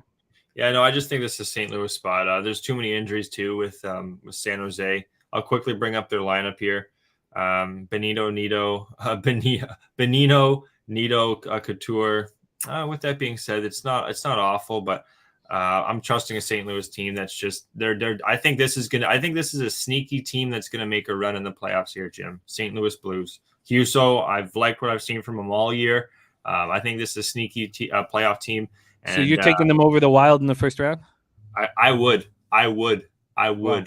Yeah, I would. Wow. It's I would. Like I said, I feel like Minnesota's just they're fickle. They're fucking fickle. And with I know it's just one player, but I seen with hockey, I really goalie. If you have a goalie you can trust in the playoffs, you play a lot more. You just play smoother hockey. You play better hockey. You just more looser hockey, not looser, but you know what I mean. You got a goalie that you just, anyways. Being short and sweet, I trust Husso over Talbot, and even the defense. So, anyways, guys, St. Louis, San Jose. I do like St. Louis here. I'm not going to try and get cute with any regulation or puck line. I'm going to mix them up with the LA Kings, and I got that at plus 113, Jimmy. I'm a little surprised they're not a bigger favorite here, but I earlier in the year I said under no circumstances will I fade the Sharks at home as a dog, but they've given up on the season. You know what? Maybe the Blues -1 is only minus 130. I like it. And Slatsy's with you on that parlay. All right, we're going to move into MLB right now. Let's just quickly review NHL action. You made no additions to this card. Is that right, Gogster? Yeah, no, we got enough. So Gogster's on the Jets, Hurricanes, both teams to score in the first period at plus 158. Rangers, Islanders, first period under 1.5 at minus 110. I'm on that full game under 5.5. He's on the Buffalo money line at plus 118. I think he's talked me into that. Boston, Pittsburgh, first period under 1.5 at plus 108 for Gogster. I'm on that full game under 6. And Tampa Bay money line at minus 117. I believe you've talked me into that as well. St. Louis Kings parlay at plus 113 for Gogster as well. And that's a parlay that Slatsy is on as well, and Jay Peasy on it as well. Steve G saying Blues are hot. Slat says, Jimmy, who do you like in the Blues Wild series?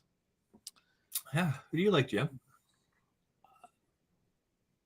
That's going to be a good one. At first look, I would take Minnesota. But Steak bet. We've seen bet a poutine, a large poutine. We've seen the Blues get hot before, and we know where that ended. That ended with Lord Stanley. Okay, let's quickly go over this. I'm on the over 6 at minus 115 in Philadelphia, Montreal. It's gone up to 6.5, and I've got cold feet. Funny how that works. But the Habs -1 does make sense to me with the Flyers giving up. The Panthers team total under 4.5 at even money. I guess it interests me. It does. It interests me. I want to jump on Buffalo with you guys. I'm on the under 6 in Boston, Pittsburgh, but I agree this is a Pittsburgh spot.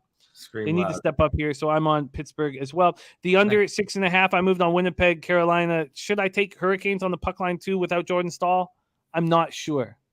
But under 5.5, I'm on in the Rangers, Islanders. Lightning -1, I would like to add. Now, I could get them on the money line, but I need to think about that a little further. Ron Crawford spreadsheet play today's Minnesota regulation. Both Gogster and I are off that game. We're off Stars Flames. I'm on the Kings puck line, and Gogster's on the Kings Blues parlay. There's Jay Yim in the house. Much love to you. Thank you so much for the dono, my guy. It means a ton. It means a ton to us. So thank you. And there's Big Ragu in the house coming to us from Las Vegas, Nevada. Big Ragu in Vegas right now. Great job, Gogster.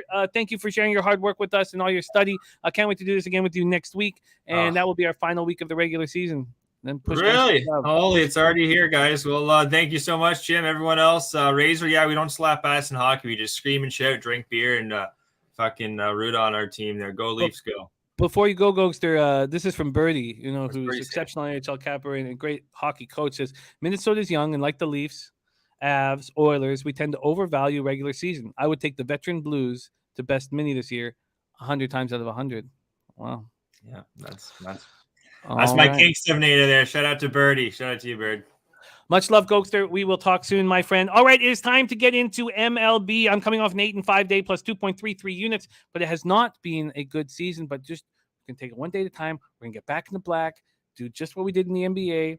What I'm trying to do in the NHL. I wish we didn't have to start in a hole, but that is the situation that we found ourselves in. JPZ says Kings 2-1 wouldn't be shocking. Scared to bet them a puck line. Thank you guys all for joining us. It is time to break down the MLB card. We got Real Deal Prime, Big Ragu, JPZ, Slatsy 45, Sammy Culmer, Cheshire Cat, Goiper, Dommy Gun, Rici, who's hit 15 in a row over the last 2 days. Moose, Money, Rob, Free, Ixnizzle, Julian Cesario, Dennis Garcia, Juan Ruiz, Trenton Claxton. It is time to get to work. And your next guest made his Betting with the Bag debut down in San Antonio, and he is now opening up his MLB card. We had CMac do a hell of a job yesterday, 3-1 plus 2.63 units. We did a great job on MLB yesterday. We must carry it over today. Please welcome to the show, Daby Cab in the house. Daby, what's happening, my man? How are you? What's up, man? I love it. I love that energy. We got to carry this over. We got this. I'm ready to break down this card, man. Give the people some good thoughts here. See if we can't get some more money.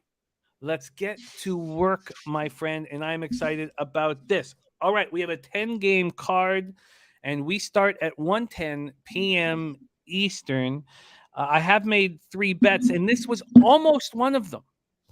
What held me back was the batter versus pitcher, but maybe I shouldn't have been held back because Dylan Cease clearly looks like an ace so far this year. White Sox 6-5, 2-3 on the road at the Cleveland Guardians, 6-5, 2-3 at home. Progressive Field in Cleveland, Ohio. Cease 2-0, 1.69 ERA, 0.94 WHIP, 10 2/3, 16 Ks, 5 walks, no homers. In his last start, it was nice. It was at home over the Rays, 5 2/3, 3. It's 1 earned run, 8 Ks and 2 walks in complete control.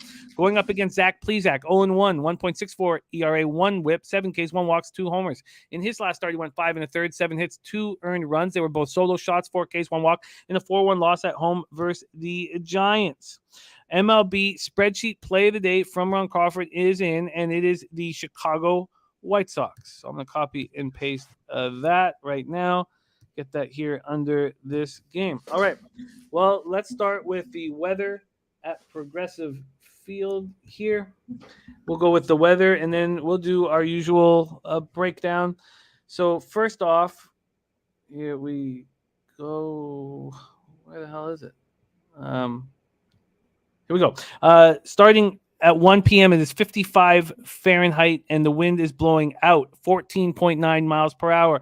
It's blowing out to right field. It starts moving sideways an hour in, but goes a little heavier to 15.4 miles per hour. And then at 3 p.m., it switches directions and starts blowing in, and a little bit less at 10.3 miles per hour. So those of you looking at first fives, which was what I was looking at, know that the wind is blowing out for that first 5. Let's take a look at the line history in this spot.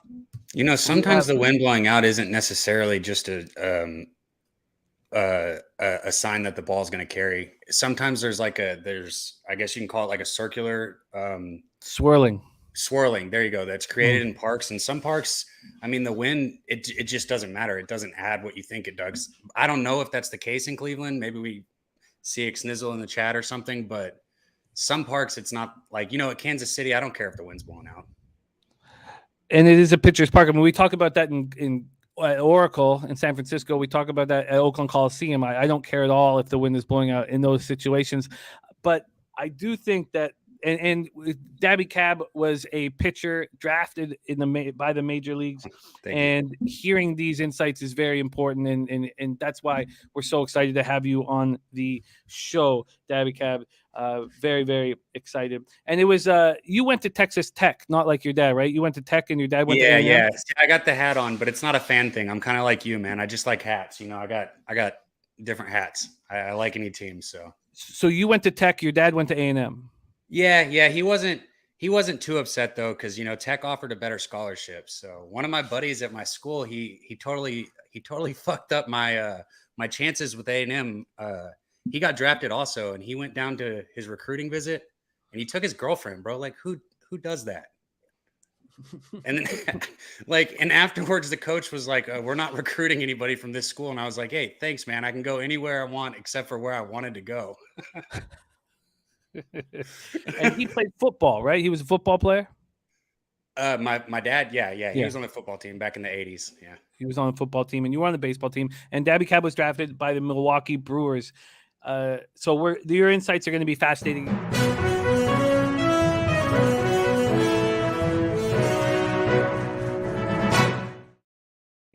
Austin Matthews out. Oh, I haven't bet it yet. Why am I?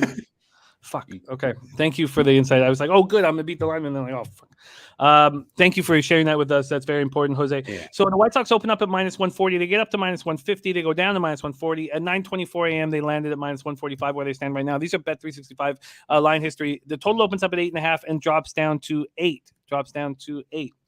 And then we have the cash flow. Let's just take a quick look at the cash flow in MLB here. We have 13,630 tickets in, and 68% of the tickets, 82% of the cash on the White Sox. From a total perspective, 53% of tickets and 37% of cash on the over. So, what concerned me about backing Cease, and I'm very interested in what Dab has to say, is look at the numbers against him. Jose Ramirez, in 20 at-bats, is hitting .429 with 4 homers. Josh Naylor hitting 400, Jimenez hitting 300. Yeah. Stephen Kwan hitting 387. Oh, I say 20 at bats. Sorry, that's didn't. Oh fuck, I'm not. Well, so one thing while you're pulling it up. Sorry, I got to pull that back. I was looking at the season stats. I'm so sorry. In the matchup stats we have against Cease. Ramirez batting .222. Okay, there. So I was okay. That sounds. Yeah, it's Rosario batting .429, Franmil Reyes batting .333, and Austin Hedges 1 for 2. But that one hit was a homer with 2 RBIs. I apologize for that. And then against Plesac, you have a bunch of hitters too. Here you have Engel batting 410 at bats. Now Abreu and Anderson don't hit him that hard, and Grandal doesn't hit him that hard. But Luis Robert hitting 510 at bats. So we have batters that can hit him. Marcelo says this does look like a no-run first inning spot. Very quickly, White Sox not hitting righties, 186, 536 OPS. Guardians smashing righties, 282, 806 OPS. Both bullpens have been great. Moose Money says Cease has improved and I've been on the train already this year. Take it away, Daby Cab. First game on the board, White Sox, Guardians. Hey, so one guy, and I talked to him, shout out to Moose. He knows he's on his stuff. He's a coach, and me and him go back and forth in DMs. We just recently met through your show and whatnot. But what he just said was one of the first things I was going to talk about with Cease, man. He's progressed each year. He's gotten better. And with the pitcher, that's one of the main things you want to look at. If you have somebody who you can tell with age as they're kind of dropping off or something like that, you don't want to be on that type of person. But with somebody like him, when he was young, he was struggling, and he's just gotten better and better each year. I wouldn't say he's great, but he's gotten better. He's good. And with those numbers, when you're looking at against him, you got to also take into account what I just said. He's gotten better and better, right? His stuff has changed just a little bit over the years. So when those at-bats happened, is going to have a play too. All that being said, dude, like, I know the Guardians, they weren't supposed to, hit the way that they are, but the fact of the matter is they got the second, and it's a small sample size, but they got the second best average. They got the fourth highest on base percentage. They're scoring the third most runs a game. They have a second best slugging percentage. Like, baseball is going to have its ups and downs with any team. Even if they were supposed to be a good hitting team, like, you would see them drop off from what they're doing right now. That being said, I'm not in the mood to fade them at this moment personally. I also thought that the under in the first 5 looked good, but with what I just said, and Plesac, his ball comes back over the plate sometimes, and just this game's hard for me to get involved in for multiple reasons. I don't hate the no run in the first inning that was called out, and I don't hate the under in the first 5, but for me, I can't do it with these guys. It just doesn't all correlate for me, and I've got to stay off it. Hey, Daby Cab, can you move over a little bit to the center get you more in the center of the screen? Sorry. Out there on the, no, it's all good, my man. All good. Okay, so there is the first spot on the board. Spreadsheet play today is the White Sox, and both Daby Cab and I are off of this spot. Let's move on to the next spot on the board. 1:10 p.m. Eastern. New York Yankees 7-5, 3-2 on the road to Detroit Tigers. 4-7, 2-6 at home. We're at Comerica Park in Detroit, Michigan, and we come to the taint play of the day. This taint play of the day from Matty Ice right here is plus 1.5 at minus 115. Going to pop that into the chat right here, and there it is. Taint is in, and Taint is backing Detroit with Miggy 1 hit away from 3,000. 1 hit away from 3,000. And big shout out to Sweet Tank.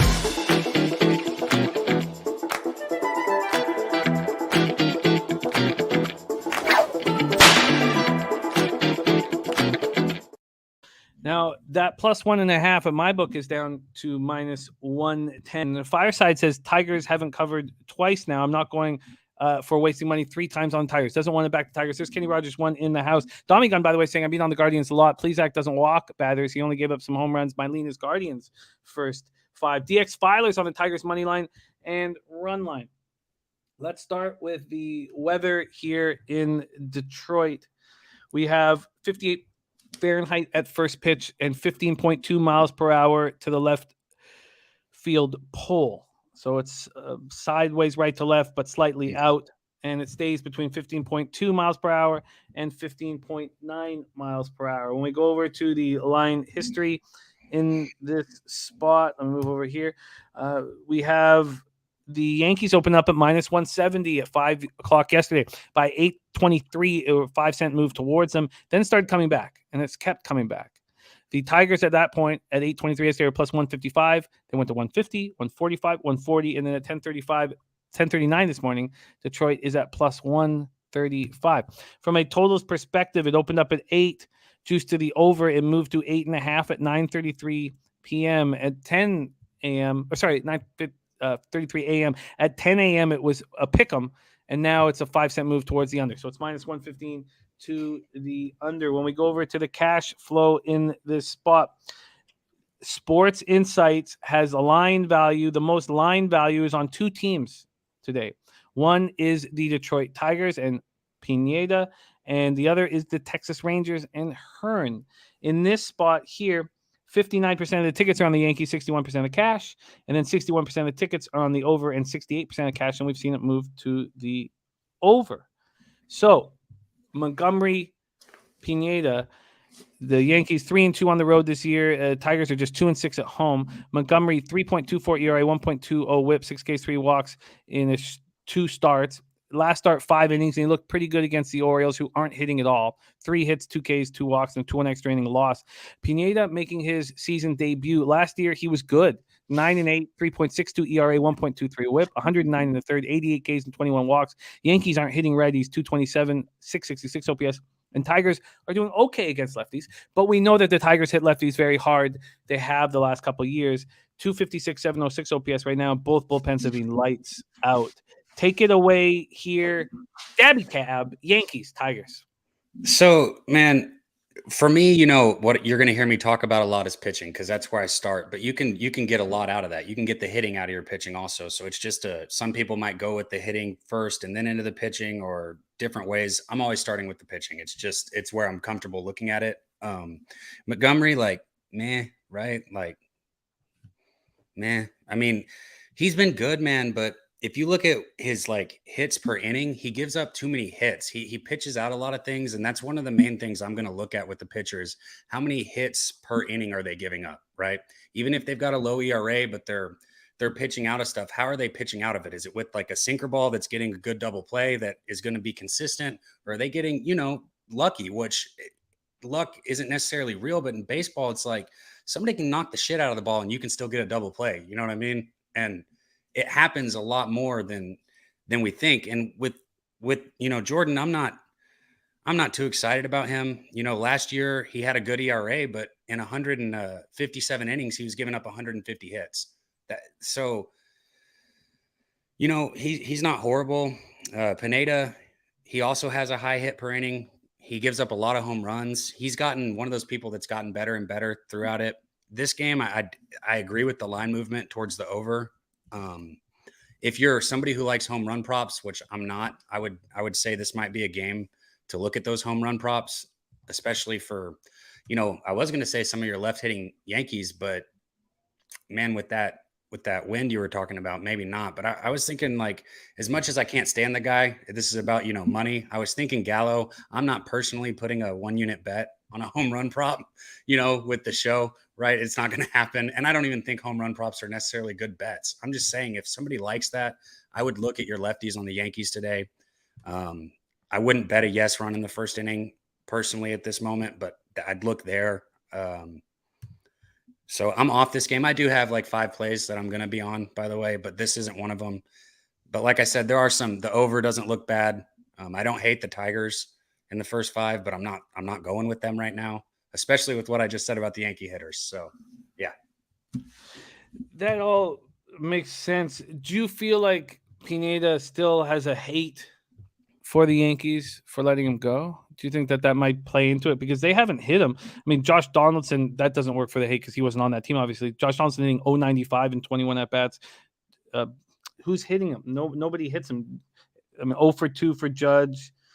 I guess LeMahieu's 3 for 6, but Rizzo, that doesn't work with the hate. But Giancarlo Stanton, Torres, do you feel like this is a spot where Pineda, I mean, what are your expectations of Pineda, who hasn't started yet this year? It's never my favorite place to play somebody in their first start, even if we're talking about some of the, you know, the best pitchers like ever. The first start for somebody is never somewhere that I want to be. That's why, like I said, I think he could have a good game. I'd watch out for some of those lefties that, like you said, don't have that history with them and don't have that track record. Those are kind of who I was talking about when I was talking about the home runs. I don't hate the Tigers here, man, in the first 5, but for me personally, right now, with what I've seen from this team, I can't do it.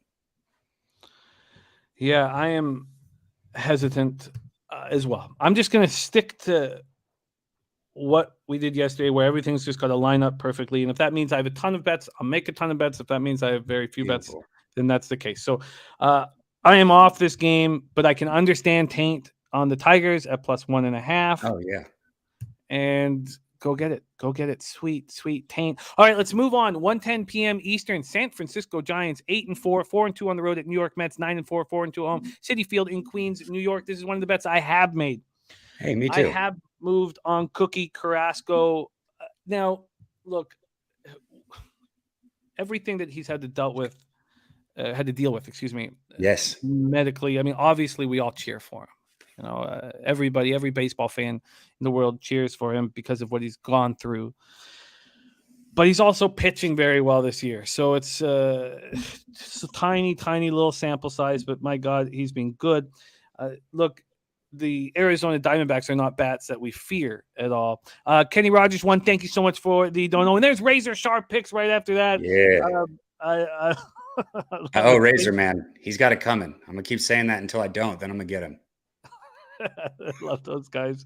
Thank you so much for the donos, you guys. Means a ton. It doesn't mean a lot that Carrasco can shut down the Arizona Diamondbacks, although we did see them erupt yesterday, which was wild. But he went 5 innings, 3 hits, no runs, 8 Ks, 2 walks. He has a 0.84 ERA, 0.66 WHIP in 10 2/3 thus far to start the year with 13 Ks and 2 walks. He has allowed 1 home run. It was a solo shot. That's the only run he's allowed against DeSclafani, who we saw look very, very good at Oracle Park. How's he going to look at Citi Field in Queens, New York?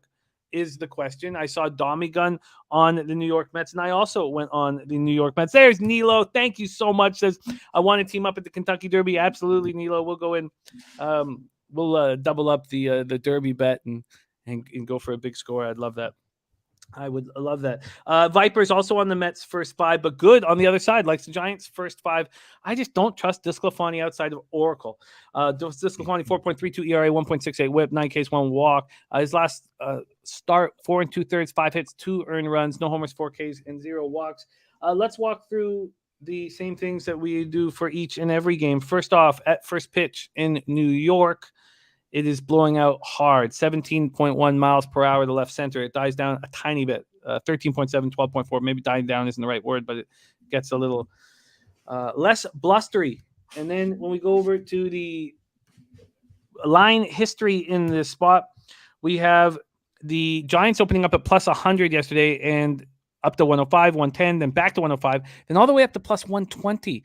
Money coming in on the Mets, and that came back 5 cents. So from the opening line, the Mets opened minus 120. They're now minus 135. And from a totals look, it opened at 7.5. And just an hour and 15 minutes ago, it moved to 8. So we have our first move from 7.5 to 8.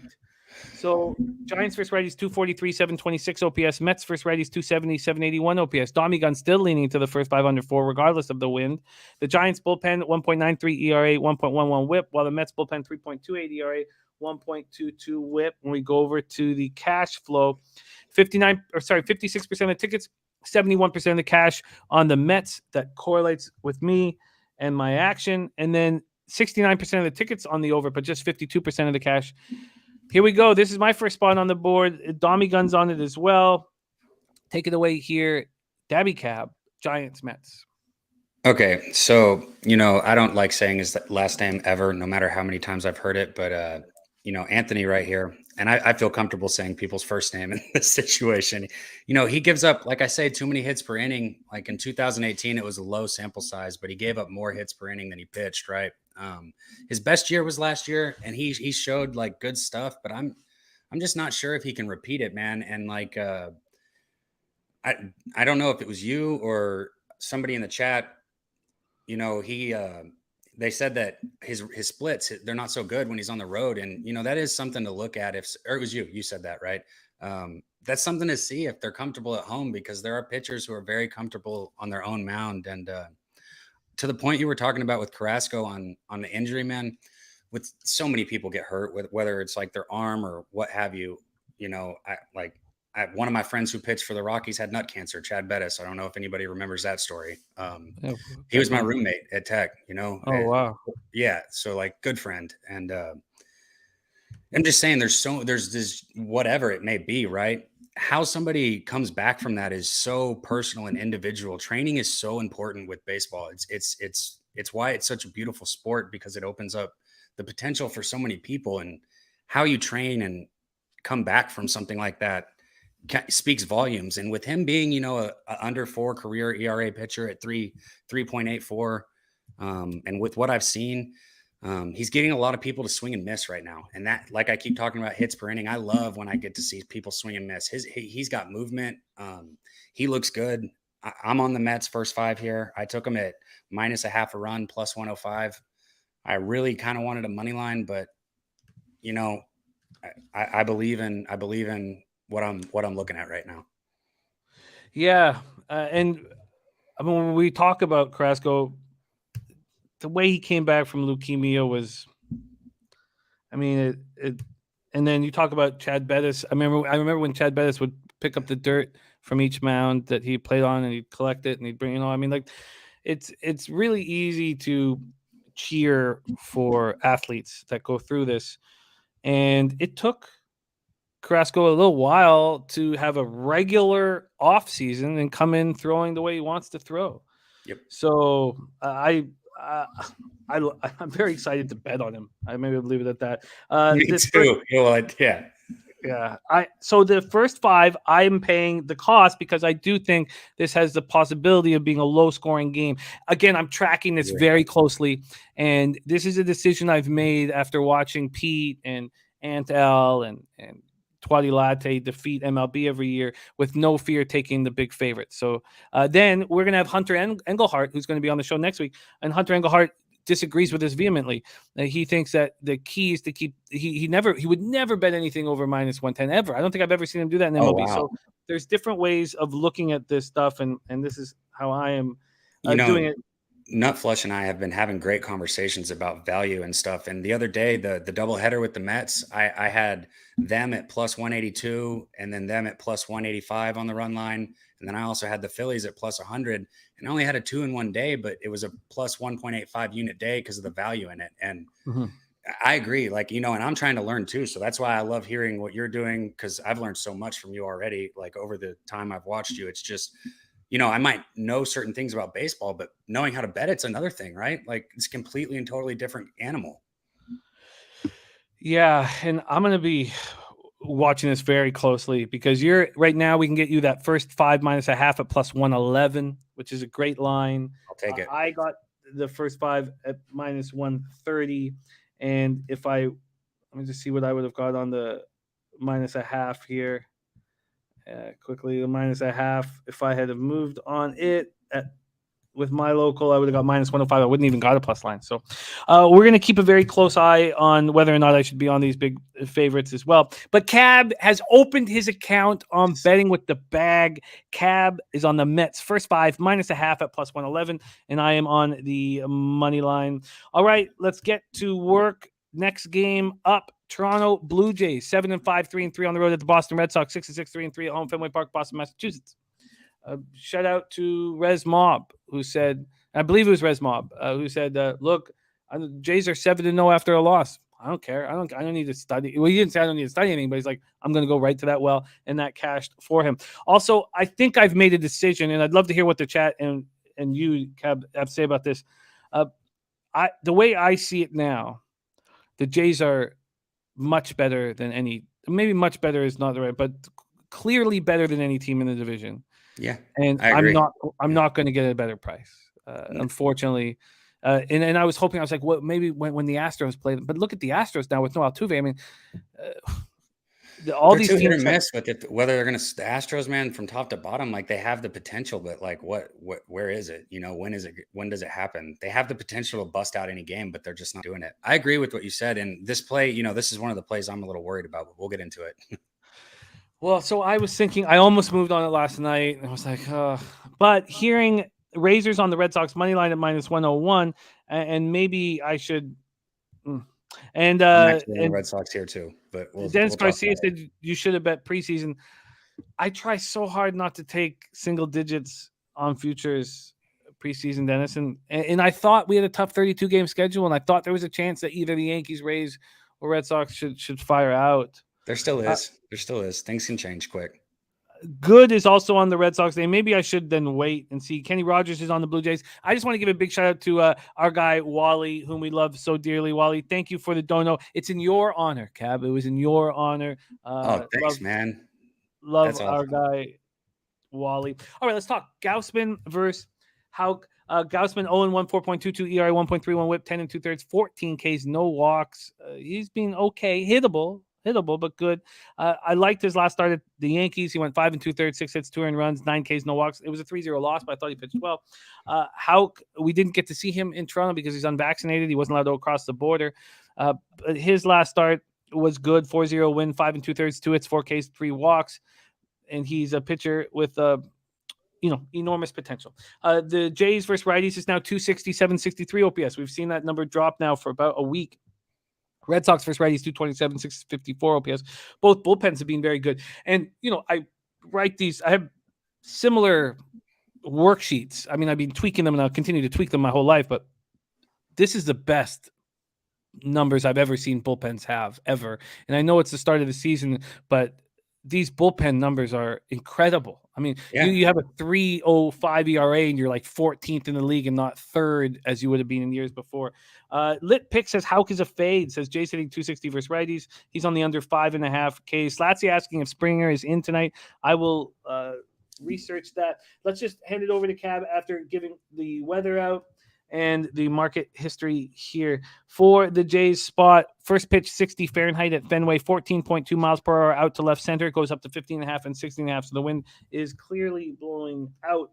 We go over to the line history here. We have the Jays opening up at minus 120. Initially, they go up to minus 125 at Bet365. There's been a 10-cent move in the other direction. They're now at minus 115. And when we look at the total, it opened up at 9 and it's dropped to 8.5, even though the wind is blowing out. So the market expecting nice pitching performances from these two guys. When we look at the cash and see if it flows with the market movement, we have 11,222 tickets in. 36% of the tickets on the Red Sox. And you could imagine that this would be the case if Razor Sharp Picks is on it, as we've watched him, Cap, now for a while and seen the success of Gambler's First Glance. 73% of the cash is on the Red Sox. So just 36% of the tickets, 73% of the cash, and then 41% of the tickets, 66% of the cash on the under. Can't wait to hear your analysis, but before I do, big shout out to Cheshire Cat, who says Daby Cab is good vibes with a $5 dono. Thank you, Cheshire Cat. Means a ton to us, so thank you for your support. Cab, the chat loves you, man. Let's get that cash. Take it away. AL East battle, Jays Red Sox. You know, and I gotta just say thank you guys. I've done a couple shows, Jimmy, and when you said, you know, we're nothing without the chat, like it's true, and I get it now, right? Like the guys that come up in there, they make it. You guys make it worth doing. So thank you guys so much. Like means the world. Anyways, so I'm on the Red Sox first 5 here, and I don't love it. I agree with you. The Blue Jays are probably the best team in the division. Honestly, I really think they are. One thing is though that they hit a lot of long balls. Their slugging percentage is high. You know, and Hayek, he keeps the ball down. His hits per inning are down. He doesn't give up many long balls. He's just kind of the if I'm going to go against the Blue Jays, he's the kind of pitcher that I want to get behind, so to speak, right? And even though the Red Sox, they haven't been, you know, anything to tip your hat at, like, you know, this is a home game. They've got a veteran enough lineup. Like, I think they should get to the Blue Jays here. Like I said, I don't love it. This is probably my least favorite play, but I made it and I'm sticking to my guns. So I believe in it. I just think he's good at, you know, producing ground balls when needed, missing bats when needed. He doesn't get barreled up, so to speak. Yeah, I get it. And we have some batters like let's just make sure that everybody's in the lineup for Boston here. Let me just pull this up because some of these guys have really nice numbers against Gausman. Now, there's been times when Gausman's been lights out. There's been times when Gausman's been poor. He's certainly been better of late. And he's getting swings and misses right now too. That's one of the really important things to look at. Like, you know, he's not getting barreled up. That's why this game was a tough one, man. But if you look at him, like you just said, when his sinker's not on, dude, God damn, he gets hit hard, bro. Like I'm talking, just look at his home runs like per inning and his hits per inning. They're just bro. Like he gets hit hard when he's not hitting his spots. That thing comes middle inner, like up over the plate, just blasted. I'm talking blasted. Both these lineups are weaker than we had imagined an opening day, especially the Jays lineup, especially that lineup. I mean, looking at this lineup without Springer in it, without Teoscar Hernandez in it, it's pretty weak. I mean, imagine thinking of Zach Collins as your cleanup hitter. I mean, Vladimir Guerrero is just going to get no protection whatsoever. I mean, you don't have to pitch to Vladimir Guerrero now. You look at this Red Sox lineup and you have Bogarts as the only. I mean, they have to have Christian Vasquez behind the plate. He's 0 for 13 against Gausman. So the wind's blowing out heavy, but only Bogarts can hit this guy. And then you have a really weak Jays lineup. So you have the wind blowing out heavy, 2 good pitchers, and now you have a market move towards the under. So Dommy Gun says the Jays pitching to me is their problem. Gaussman is a coin flip. That's so with what he said and what you're saying too. Like I agree with everything you're saying actually. And when it comes down to it, it's just he hangs the ball, man. He hangs it like too much. He's over the plate, and if his sinker's on, he can be a force to mess with. But with the wind blowing straight out and just everything, everything's giving me a feeling that this is a Red Sox lineup that's been down, that needs to get some hits, even with the weaker lineup. I think this is just going to be a spot for them to kind of put some runs on the board, just them here. And I like the Blue Jays a lot. I keep going back to, it's hard for me to go against a team that I think is so good, but with their lineup down and with the way that Hayek misses bats, like.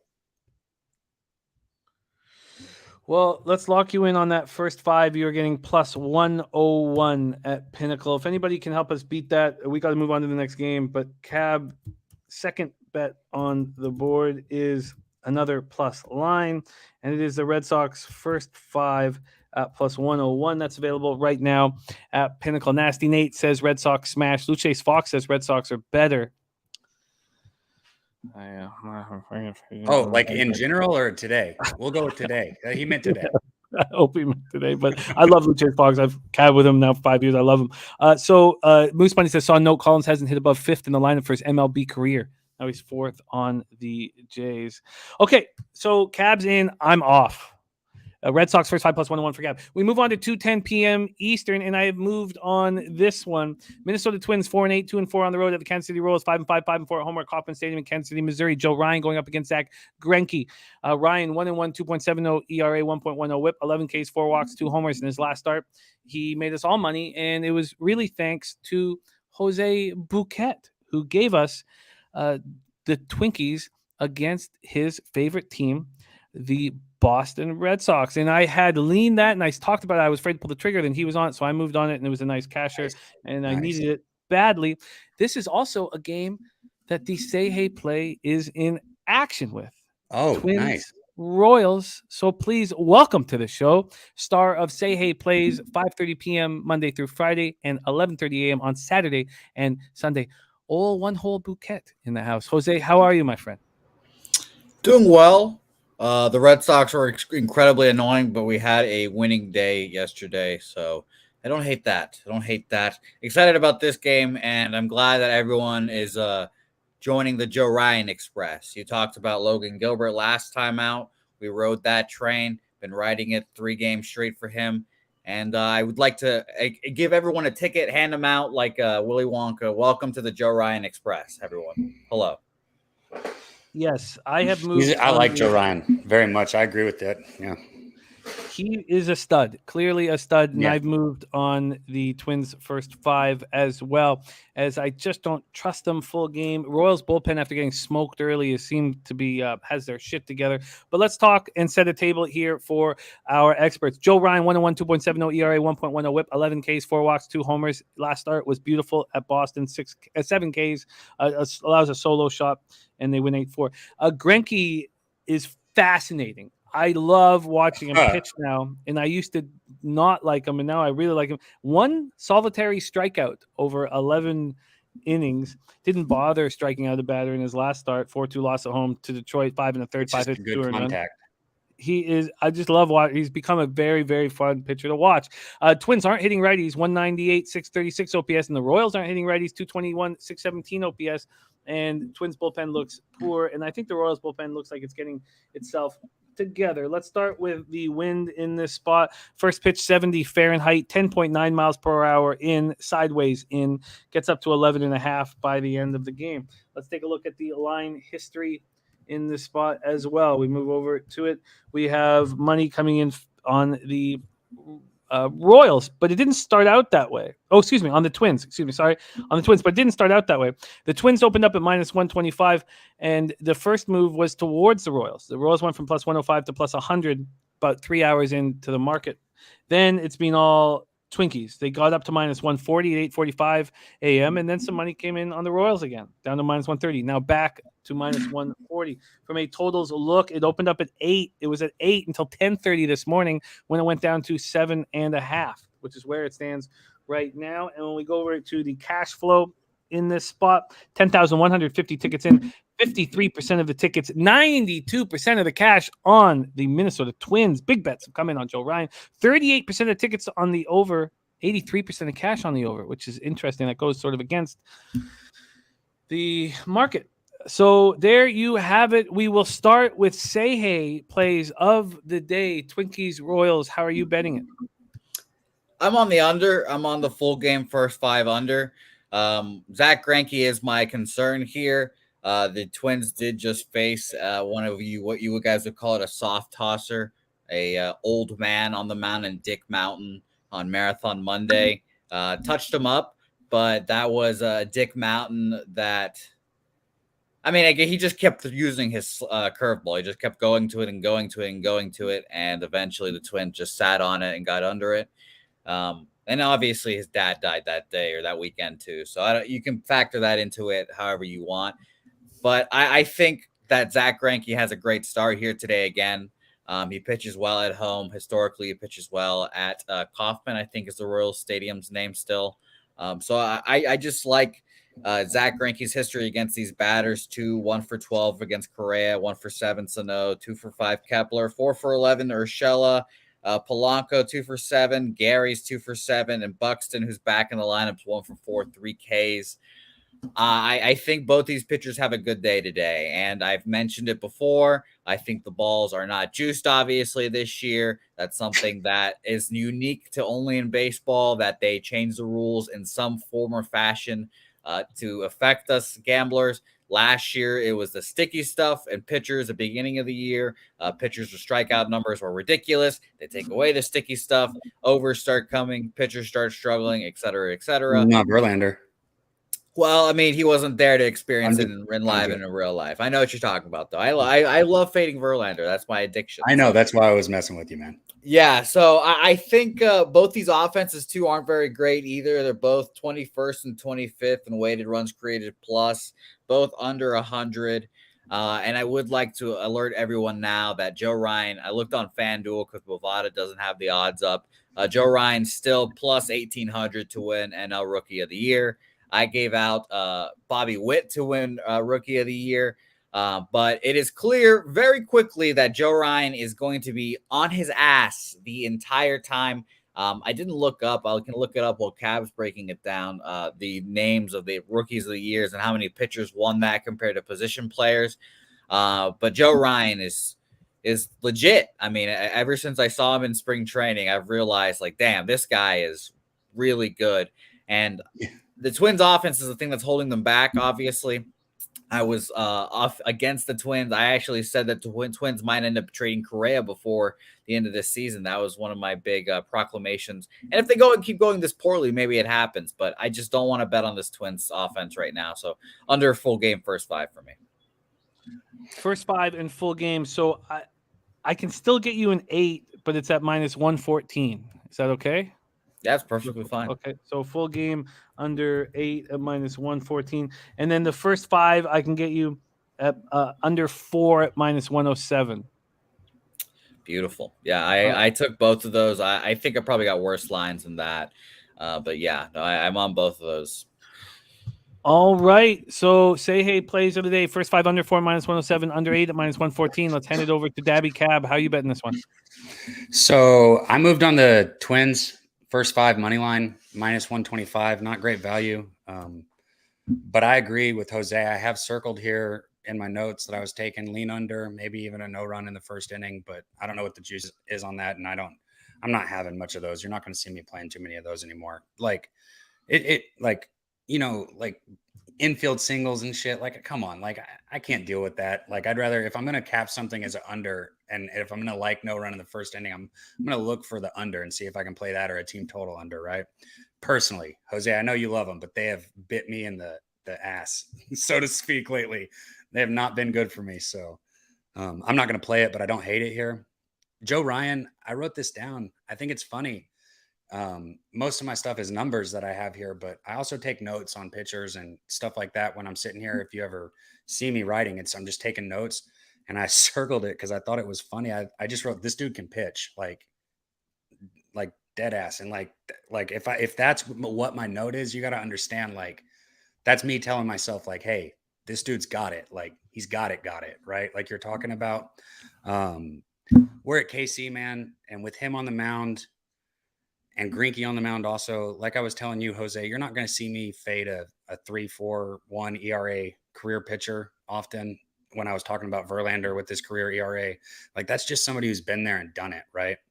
But Greinke does give up a lot of contact. His hits per inning are up a little bit. You'll hear me keep talking about that. I don't love going against him here, but I'm on the Twins first 5. So the market has been moving very quickly towards Ryan in the first 5, very quickly. Oh, in okay. fact, it's now at minus 145 at Pinnacle. Yuck. So a huge move, but it's minus 132 at Circa, which is a little better. Or did you want to make that minus a half? How would you prefer to make this official? Man, I feel a nut flush just staring at me through the screen, shaking his head no. But I think I'm gonna have to stay with that extra half a run, man. I like Jose said, I lean under heavy in this game, and I might need that half a run. I've been screwed by that many times this year too. It feels like this last week. For example, I was going to bet first 5 full game under and Miami Marlins Cardinals yesterday. I instead opt for Marlins first 5 minus a half. It's a 0-0. So those brutalized me. That's happened to me a couple times this year. It's not going to stop me from betting it. I mean, I honestly looked at my Twins first 5 minus a half at plus 105, and it's taking a lot of self-discipline not to just pull the trigger on that. But I'm just going to stick with my 2 bets here too. I agree with you. And by the way, just for NL Rookie of the Years or Rookies of the Year in general, only 2 Rookie of the Years have been pitchers in the AL, and they have been you should say 2.5, I should say, because Ohtani won 1, but he's built different. 2016 it was Michael Fulmer, and 2011 it was Jeremy Hellickson, and the rest have all been hitters. And I think Joe Ryan has the ability to stop that trend to this year. Oh, Fulmer. I agree. I missed him. Good reliever now. Yeah, I now. Huge faith in that kid. So Twins minus a half first 5 at plus 104, or Twins money line minus 132. I'm gonna have to lay the juice, man. I like I said, it's just with Greinke. If there's something I don't like going against, it's somebody who's been there, done it, and proved it. Like I said, he's getting hit, he gives up contact, but I need that half a point, so I'm gonna have to lay that juice, man. So first 5 minus 132. Yeah, sorry. Let me speak English. I'm not bad. That's what I want. We're in business. All right. Jose, say hey, first 5 under 4 minus 107, full game under 8 at minus 114. And as soon as my futures come in, I won't be dealing with the bullshit that I'm dealing with here with Bet 365 having to wait till 10:30 in the morning to lock in the first 5s. But I got minus 130. So it's minus right now. If I want, it's minus 140 at Bet 365, and seeing it at minus 145 at Pinnacle is wild. So it's minus 130. I got the 125, man. Sorry, I didn't mean to interrupt you. I was just no, I do think you got. Yeah, you got. I bet you got minus 125 because that was 5 cents better than the shit lines that my local uses at Bet 365. All right, we are in business.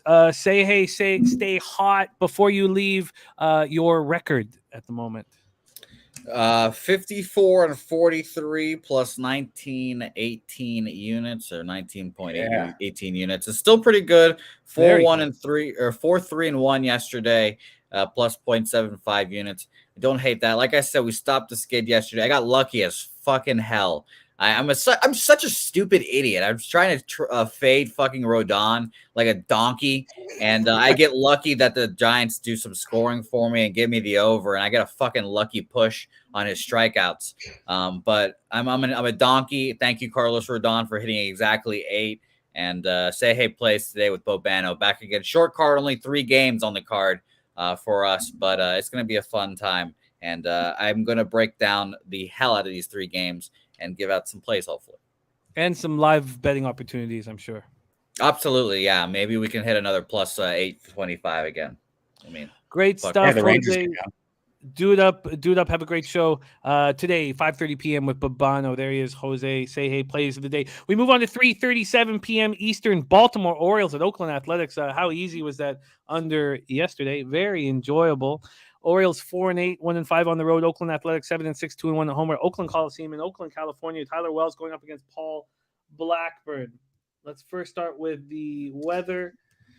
We have first pitch 55 Fahrenheit, 3.6 miles per hour out. It does get up to 8.1 and light rain in the middle of the game, and then down to 6.6, but it's out to center field. When we take a look at the line history in this one, of which that game I have not moved on, it opens up with the Orioles at minus 105 and the A's at minus 115 yesterday at 5 o'clock. The A's are now minus 125. So we've seen a 10-cent move towards the Oakland A's and Paul Blackburn.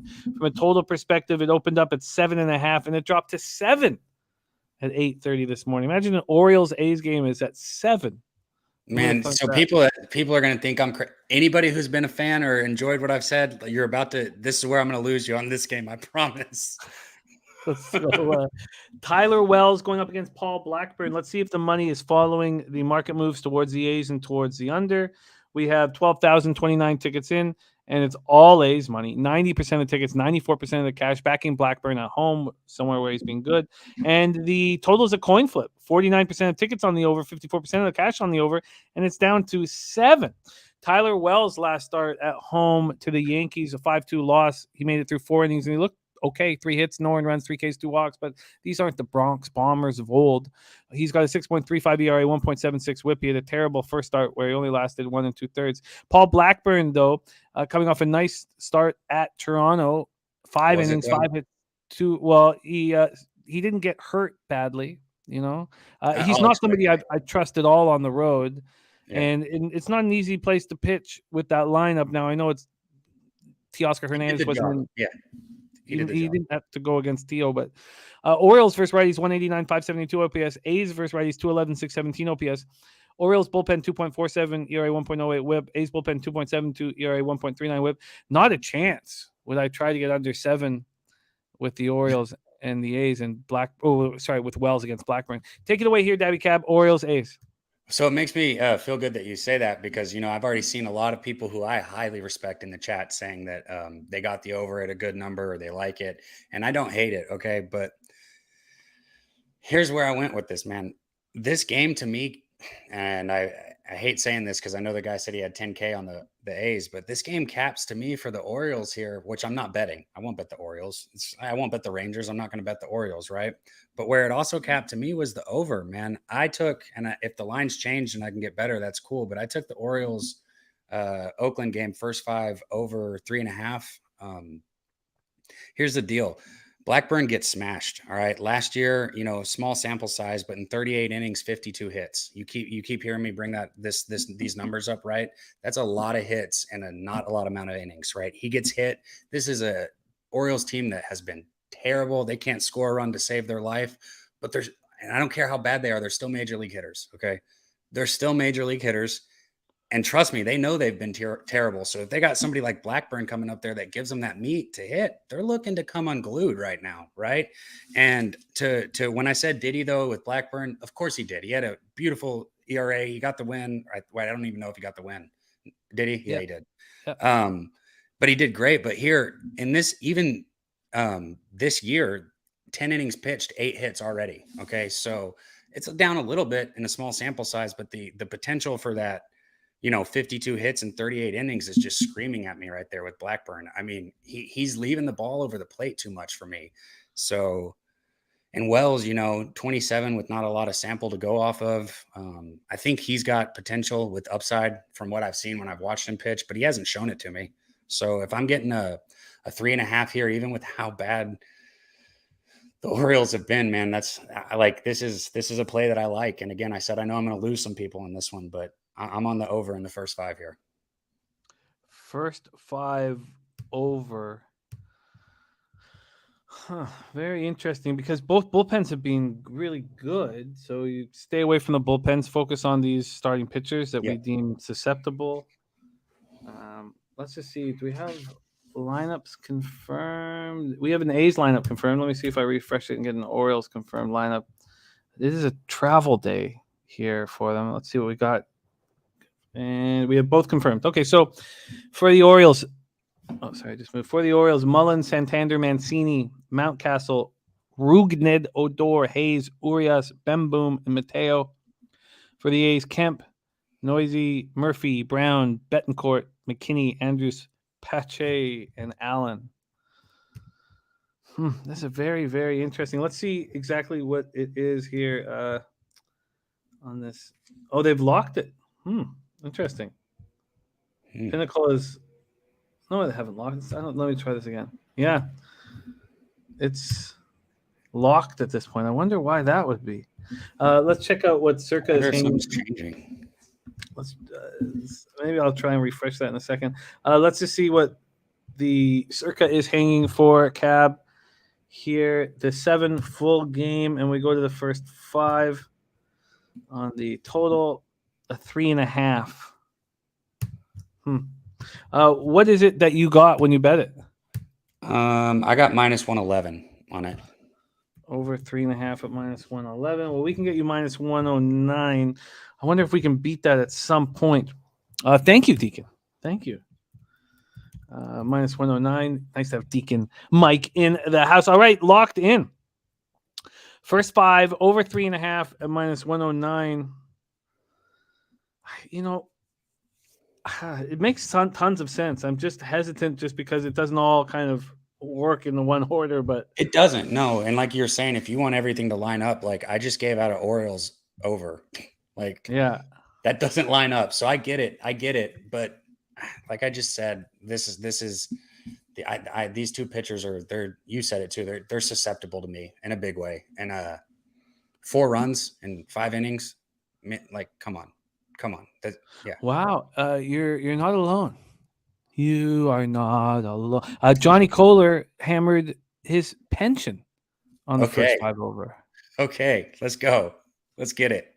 Clear pension play. We've never had a pension play. We might need. That sounds like a graphic. That New sounds play like of a the very day, funny pension graphic play. for a pension play. Yeah. Yeah. Wow. I find it extremely appealing. So I'll put some asterisks beside. Okay, let's keep rolling. Next up, 4:05 p.m. Eastern. Arizona Diamondbacks 4-8, 2-4 on the road at the Washington Nationals, 6-8, 3-4 at home. Nationals Park in Washington, D.C. Man, look, I've been talking about Merle Kelly all year. Instead, I take the first 5 under, and Merle Kelly, shows out again. But it's gonna happen, Zach man. Davies. Say what, my man? It's baseball, man. That's gonna happen. It's going to happen. And yeah, it's and it did. Jose Bouquet has an interesting question. What the fuck is a pension? That sounds like a 24-year-old right there. Come on, man. Everyone was just saying how much you're growing up and stuff in the chat. You can't come in here and do that. What's a pension, Daddy? What's a pension? Davies 0-1, 5.79 ERA, 1.61 whip, 9 1/3, 4 Ks, 4 walks, 2 home runs. In his last start, 4 1/3, 7 hits, 5 runs, 4 earned runs, 2 homers, 2 walks, 2 homers, 2 Ks, 1 walk, and 10-3 loss at the Mets. Josh Rogers, the lefty on the bump, 1-1, 3.72 ERA, 1.24 whip, 9 2/3, 5 Ks, 4 walks, no homers. In his last start, he went 5 innings, 4 hits, 2 earned runs, 2 Ks, 3 walks, and a 5-2 loss at home versus the Padres. The Diamondbacks are hitting 141 with a 416 OPS in this young season against lefties. Nats are hitting 237, 648 OPS versus righties. Both bullpens are middling. Well, they're bad compared to how incredible the bullpens have been in the league. But 4.44 ERA, 1.37 whip for the Diamondbacks. Nats, 4.40 ERA, 1.43 whip for the Nats. So let's take a look first with the wind in Washington. 73 Fahrenheit at first pitch, 14.3 miles per hour to center. It starts moving towards right field. It ends up sort of out to right field and dies down to 5.9 miles per hour. So not nearly as heavy later in the game. When we look at the line history in this Nationals Padres spot, where the hell is it? Here we go. It opens up the Diamondbacks at plus 105. That's where they stand right now. So no movement. And then this total opened up at 8.5 and has moved to 9. When we look at the cash in this spot, Okay, it's not here. How's that possible? It's not here. So let's move to here. Daby Cab's breakdown. Take it away, Cab. It is Diamondbacks. Oh, here it is. Sorry, my bad. I was gonna say, everyone 9,700. just like me, just pass. No, I'm just kidding. No, it's all good to do that. They do think that there's line value on the Diamondbacks, but 14% of the tickets on Arizona, 20% of the cash, 73% of tickets on the over, 91% cash on the over, and we see a move from 8.5 to 9. Take it away, Wow. Diamondbacks Nationals. So. See, I love hearing the money too. I need to make sure I'm doing a better job checking that while I'm capping and stuff like that, because what I have written down here is the only way I could look is the first 5 over in this game, but I'm not going with the Orioles and the Diamondbacks back to back on overs. Like, it's not going to happen. Okay, so I already made my overplay with the Orioles. This is one where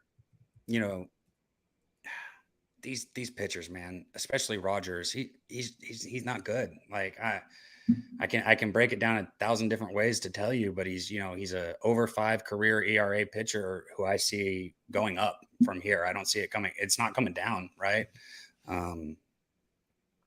So yeah, the only way I could look over here, man, and I don't want to go on and on about something I'm passing on, is the only way is I could look over, and I'm not doing that. So yeah, it's an ugly, ugly game. I want nothing to do with either. Maxwelly's off. I'm off. Okay, we move on. Matt Paulin says garbage series. We move on to 6:40 p.m. Eastern. St. Louis Cardinals at Miami Marlins, Lone Depot Park. And this is my third bet of the day. And I'll back Pablo Lopez at home every opportunity I can get. It's a bullpen day for the Cardinals. They're opening with Jordan Hicks. He has yet to start a game. In 2 appearances, he's gone 4 innings, 1 hit, no one runs, 5 Ks, and 2 walks. Pablo Lopez is a monster, especially in Lone Depot. Last start, 5 1/3, 4 hits, no one runs, 2 walks, 2 Ks, and a 7-1 win at home versus Phillies. We're on them then. We're on them now. Cards versus righties, just 228, 669 OPS. They smash lefties. They don't hit righties that hard. And then Marlins versus righties, 241, 708 OPS. This Card's bullpen, 1.76 ERA, 1.07 whip. Being very good. Don't get me wrong. I just think there's – and that's why I didn't take them on the run line first 5, just because this Cardinals bullpen's been lights out. So – if there's low volatility, then we'll be somewhat comfortable with the bigger favorite line. Again, I'm tracking this very closely, and I'll change on a dime. Marlins bullpen 3.32 ERA, 1.06 whip has been quite good as well. Let's start with the line history here in Miami. We have the Cardinals opening up as plus 110 dogs. Last night, they go to plus 105 and then back to plus 115. So 10:30 this morning, there was a 10-cent move on the Marlins. And then from a total perspective, it opened up juice to the over at minus 115. It's now juice to the under at minus 115. And cash flow, we have 9,230 tickets in. 57% of the tickets and 40% of the cash on St. Louis. So bigger bets are coming in on the Marlins and bigger bets are coming in on the under. I get both of them, but I'm comfortable focusing solely on Pablo Lopez. Take it away here, Cab, Cardinals, Marlins.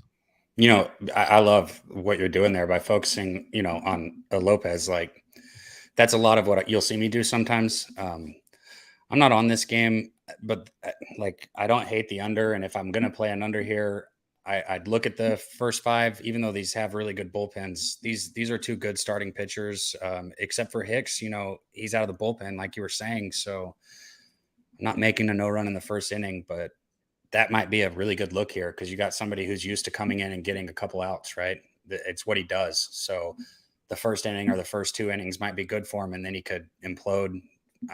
So that's what keeps me off there. So I think Lopez is a very good look too. I would lean with the Marlins here, the under first 5, and I'd maybe look at that no run first inning.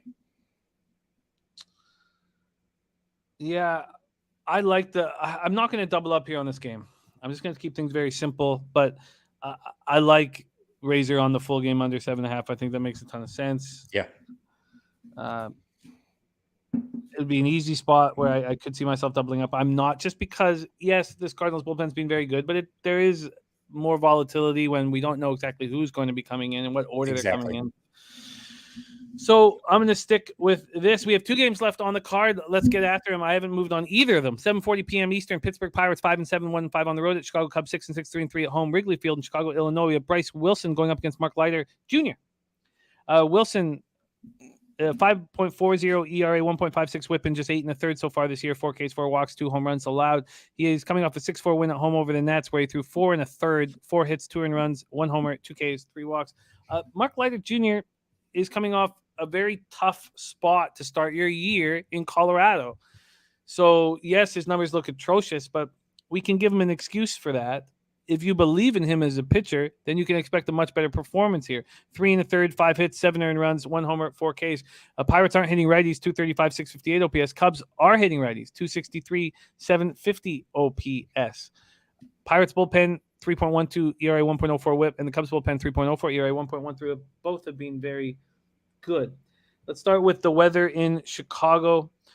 59 Fahrenheit at first pitch, 11 miles per hour, left to right, slightly out. That gets down to 8.6 by the end of the game. It's left to right and slightly out, and it's clear. We get to the market movement here. I thought about backing Leiter and the Cubs, but there had been a 30-cent move from -130 that opened up at 5 p.m. to -160, and I'm not going to take the Cubs at that price. From a total perspective, opened at 8.5 as a pick'em. It was juiced to the under until 10:20 a.m. when over money came in. So it's now juiced to the over at -120. And when we go over to the cash flow here, which I've already looked at, because I did think about moving on this game, it's the Buccos that are getting the big bets. 28% of the tickets, 53% of cash on Pittsburgh.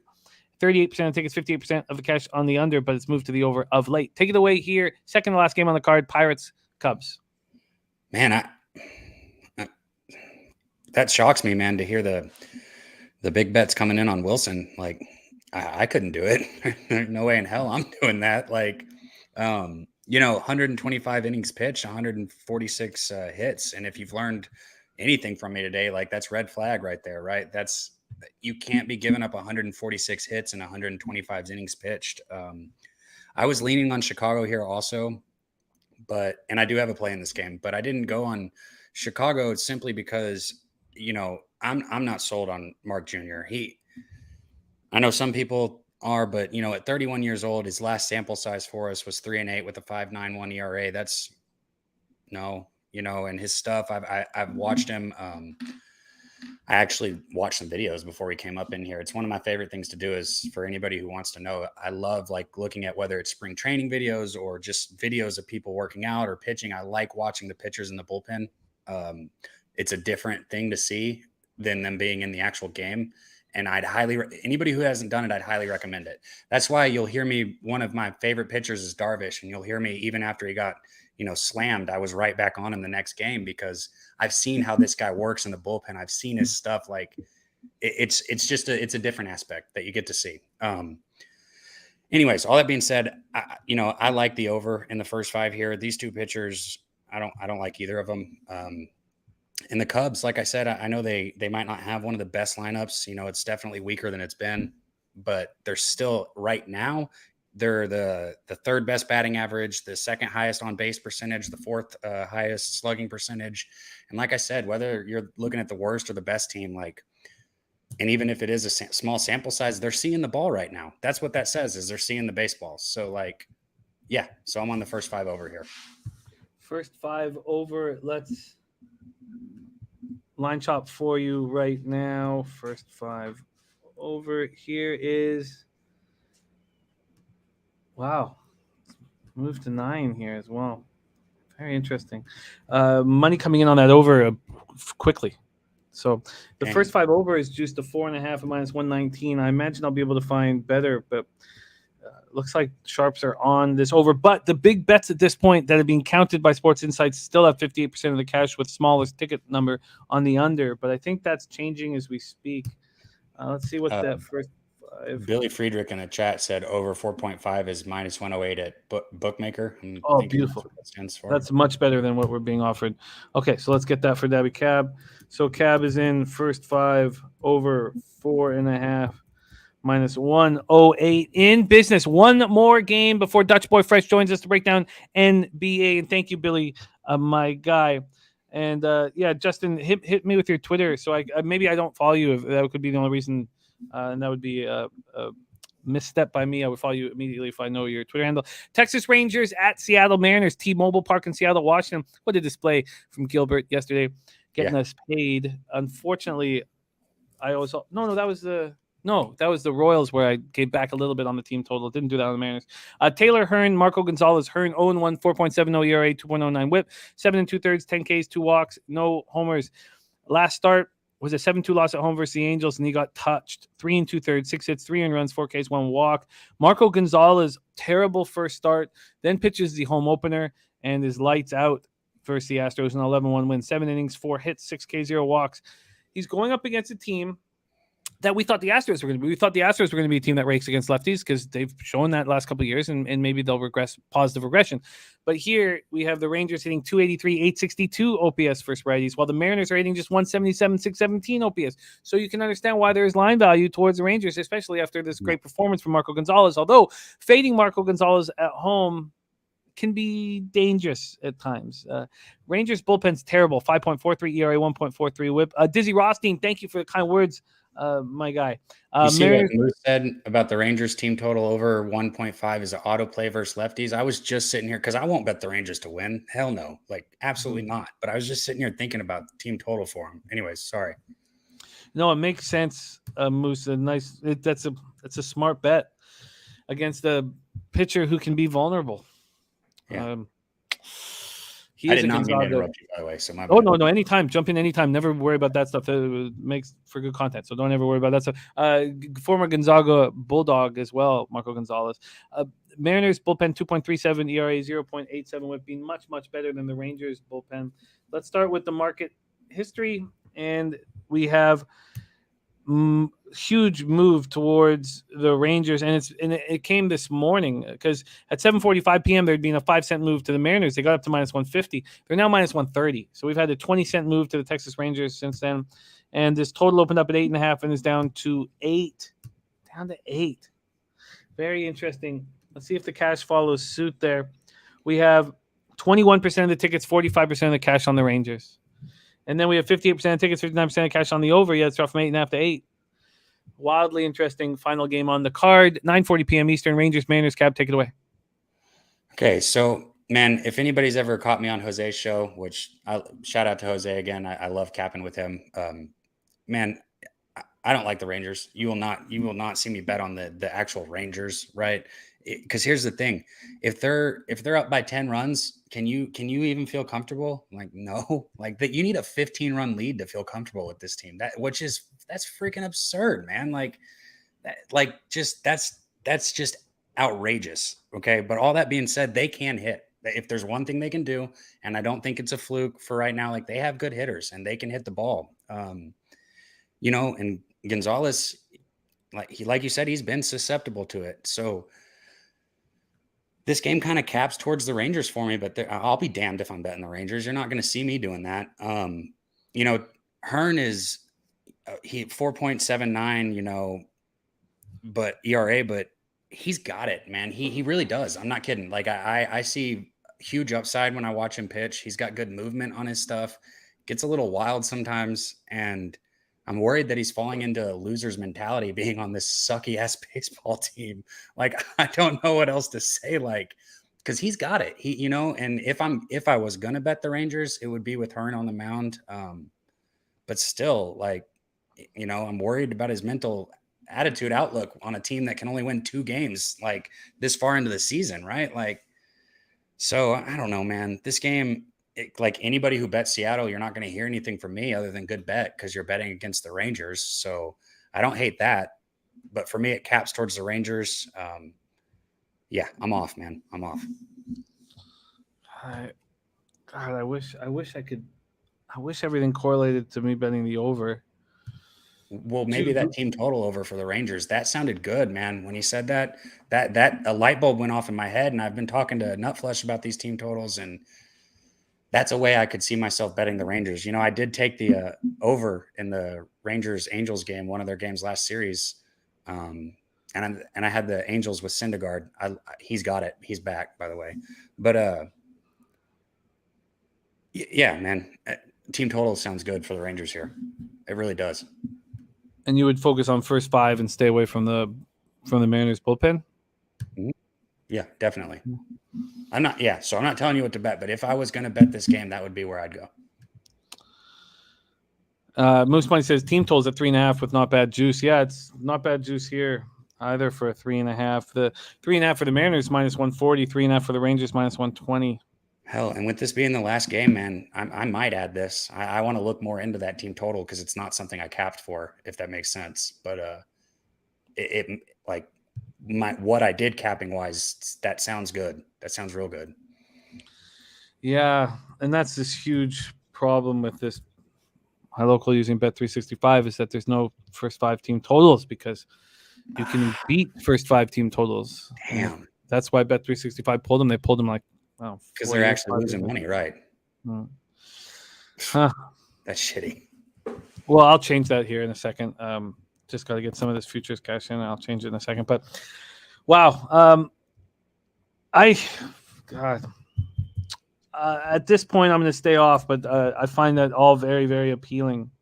Real Deal Prime says they expect Marco a good start here. Well, he gets hit by these guys as well. Both pitchers get hit by these guys. But if you look, who's in the expected lineup? I mean, is this a spot where? Let's just take a look at the expected lineup for the Mariners. I would say if I was going to go with Seattle here, for anybody who's looking to play Seattle, I would go full game. As somebody who attacks first 5s, if I was playing Seattle here, I'd go full game. And if I'm going against Rangers, I'd go run line. You might as well. Garver's 2 for 3 with a homer against them. He's going to be in the lineup for sure. Seager's 2 for 6. Nick Solak is 4 for 10 with 3 RBIs against them. Simeon is 28 at bats, has a homer, 5 RBIs, hitting 250 against them. Man, if that first 5 team total is really 1.5 for the Rangers, I swear that's what Moose Money is saying in the chat. Like that sounds so good to me, man. And he even just said it. You can have a good start and give up 2 runs. If you give up 2 runs in 5 innings, there's nothing wrong with that, especially against another major league team. So, and as shitty as the Rangers are, they can hit. Like that's the one thing that they can do. We have a look from Kenny Rogers. One, by the way, the 6 horse at Keeneland in race 2 at 4-1. Liking it very much. Race pops off in 5 minutes. That is the 6 at Keeneland. Thank you for sharing that with us, Kenny Rogers. 1. All right, let's review action. I feel like I'm leaving money on the table a little bit now with that spot. But let's review action. The spreadsheet play today is the Chicago White Sox. Yankees, Tigers, no action for us. Cab gets his card started with the Mets first 5 minus half plus 111. I'm also on the Mets money line. They have taken a 1-0 lead with a Francisco Lindor home run. Man, he's been on fire. He has been. Cab is on. Well, he was so atrocious last year. I mean, Red Sox first 5 plus 101 for Cab is next. The Say play today is first 5 under 4 minus 107, full game under 8 minus 114, and Twins Royals. And Cab and I are both on the Twins money line first 5. I got minus 130, he got minus 132. Cab's on the first 5 over 3.5 minus 109, and Orioles, A's, Diamondbacks, Nats, no action. I'm on the Marlins first 5 money line minus 130, and Cab's on the first 5 over 4.5, and Pirates, Cubs. And I do have interest in this Rangers Mariners spot. Not sure exactly how to handle it. There you go. Cab, spectacular job. It was great to have you on the show, making your opening up your account in MLB this year. Looking forward to cap with you often on this show, and I'm looking forward to track your record and all that. We love having you on Jose's show as well. Spectacular work. Follow our guy Cab on Twitter. Let me pull up your Twitter handle and pop it in the chat here. There we go, at Daby Cab right here. And follow our guy. Just wants us to get that cash and loves baseball, knows it intimately. And that's it. Yep, all I want. Our guy here in the chat. Cab, any last words for the Capper Sport in the show? Man, first off, just thanks for having me. And like I was saying earlier, guys, I get it. There is nothing without this chat. So thank you guys, all of you, man. Like whether you support the plays or not, like we appreciate what you're thinking and what's going on. So thank you. Jimmy, thank you. And the last thing I'll say is, I smile a whole lot and I know it, but I'm not fucking playing with these bookies, man. This is not a game to me. Okay.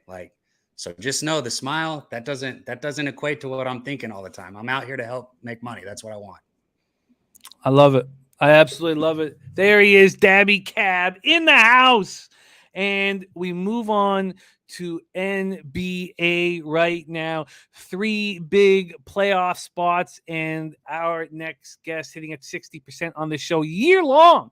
60%. He raises everybody's game is what he's done here at Pub Sports Radio since he's joined us. And I love capping with him. The freshest capper in the business. Please welcome to the show, Dutch Boy Fresh.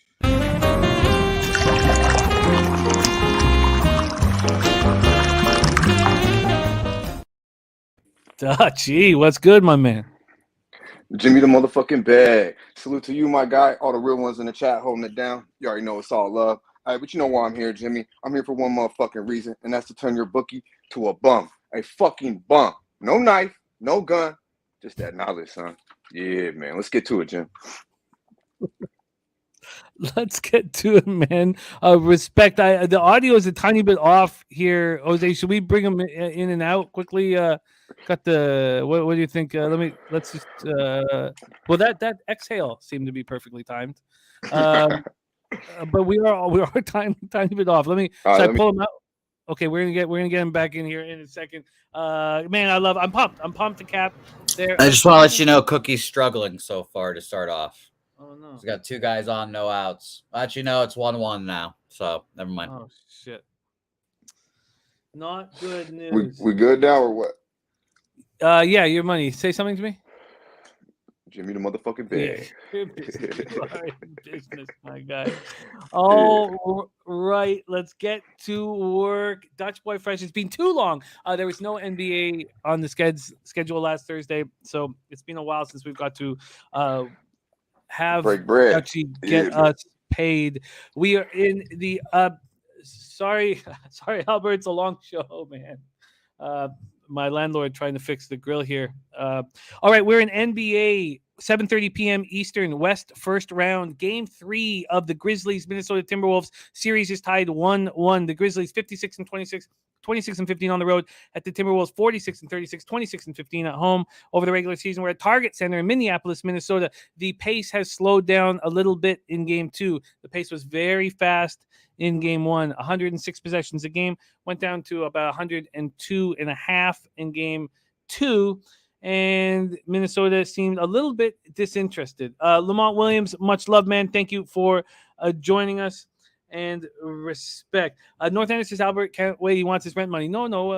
Look, we've had this apartment here for a while. Rent is pretty cheap. It's not the issue. I'm in Parkdale. You can't find. Actually, I might be listening at the door. Let's break this down. Start with the market history, and then hand it over to Dutchy to take care of business for us. Memphis opening up as 2-point favorites, actually, and then moved to 1.5-point favorites. Back to 2 at 6 in the morning, back to 1.5 at 8 in the morning, and is now sitting as 2-point favorites here at Bet365. From a total perspective, it opened up at 238.5, much lower total than Game 2 opened up at about 240.5, went up to 241.5, and easily went to the under, and then it's down to 236.5. So it's dropped 2 full points now, and that is an interesting move. Let's see if the cash follows suit with that. We have 22,356 tickets in, 22% of the tickets, 37% of the cash is on the Minnesota Timberwolves. And then 18% of the tickets and 72% of the cash is on the over, and it's dropped 2 points. Ja goes for 23, 10, and 9. I think I'm the only person who lost a bet on the Grizzlies in Game 2. I had them first quarter, and Ja stepped out of bounds, 11 seconds left, and I think it was Jordan McLaughlin's basket with a second and a half left to cost me the sweep. Jaren Jackson Jr., Desmond Bain each go for 16. Tillman 13. Brandon Clark, the Canuck, went for 13. Zaire Williams 12. Tyus Jones 10. They outscored Minnesota 60-34 in the paint. Out rebounded them 14-4 on the offensive end. And Edwards went for just 20. Cat had 15. D'Angelo Russell has been struggling. 5 for 22 from the floor after going 3 for 11 the day before. So he's struggling very much. Max Swelly says T-Wolves got punked last game. I don't know if they got the dog in them to fight back. Ja can't be guarded, but those T-Wolves threes can get hot. Sean Pulliam saying first quarter over, Jimmy, and the full game. Justin Bilbo says, looks like the books are trying to make you bet Memphis. Just like with the Sixers yesterday, line seems too low for me. Well, let's hand it over to the man who puts a lot of money in our pockets. Dutch Boy Fresh, take it away. Game 3, Grizz Wolves. Yeah, man. Hey, real quick shout out to our guy Razor. Talking about the little interrogation last night. I was on the Daby Cab, Kenny and Cab show. Yeah, shout out to Kenny and Cab, but yeah, I think Cab low key might be a PI when he's not capping, private investigator type of shit. Don't let him put that hat on. That's all I got to say. But yeah, man, this is a real tough game for me, Jimmy. It is. I'm not gonna lie to you. I got action on the other 2 games. This one is one of these games where I'm excited to watch. Minnesota, man. I don't know. Do they have a dog? They got one dog for sure, and that's motherfucking Patrick Beverly. Say what you will about his ass. We could definitely all agree he's a dog. Towns was a dog. Game 1 was not game 2. Shout out to our guy Fat Wally with the dono. Much love, my man. I see you. Hope everything is well. All good health. But yeah, man, like these teams are bipolar. Minnesota's a bipolar motherfucking team. Like starting with Anthony Towns. You touched on D'Angelo Russell. D'Angelo Russell in the 4 games in the regular season, Jimmy, averaged 30-plus points against these motherfuckers. He can't throw it in the fucking ocean. These were game 1 and 2. You think maybe some home cooking back at the house, you might see something from him. Might be some value there if you want to, but man, that dude's streaky as a motherfucker. But with Anthony Towns, what I was mentioning, he had 29-13 plus 16 on the, in game 1. If you watched him, he was a dog game 1. He was punking Adams. He was punking Triple J, Clark. They had nothing for Anthony Towns. Game 2, it was a little bit more of what we've seen in the play-in game when he went against the Clippers. 15 and 11, minus 21 on the court in game 2. That's not going to get it done if you're Anthony Towns. I would expect for him to bounce back. But like I mentioned, man, this is a real tough game. They had 32 assists. They be in Minnesota in game 1. They're plus 11 on the rebounds, Jim.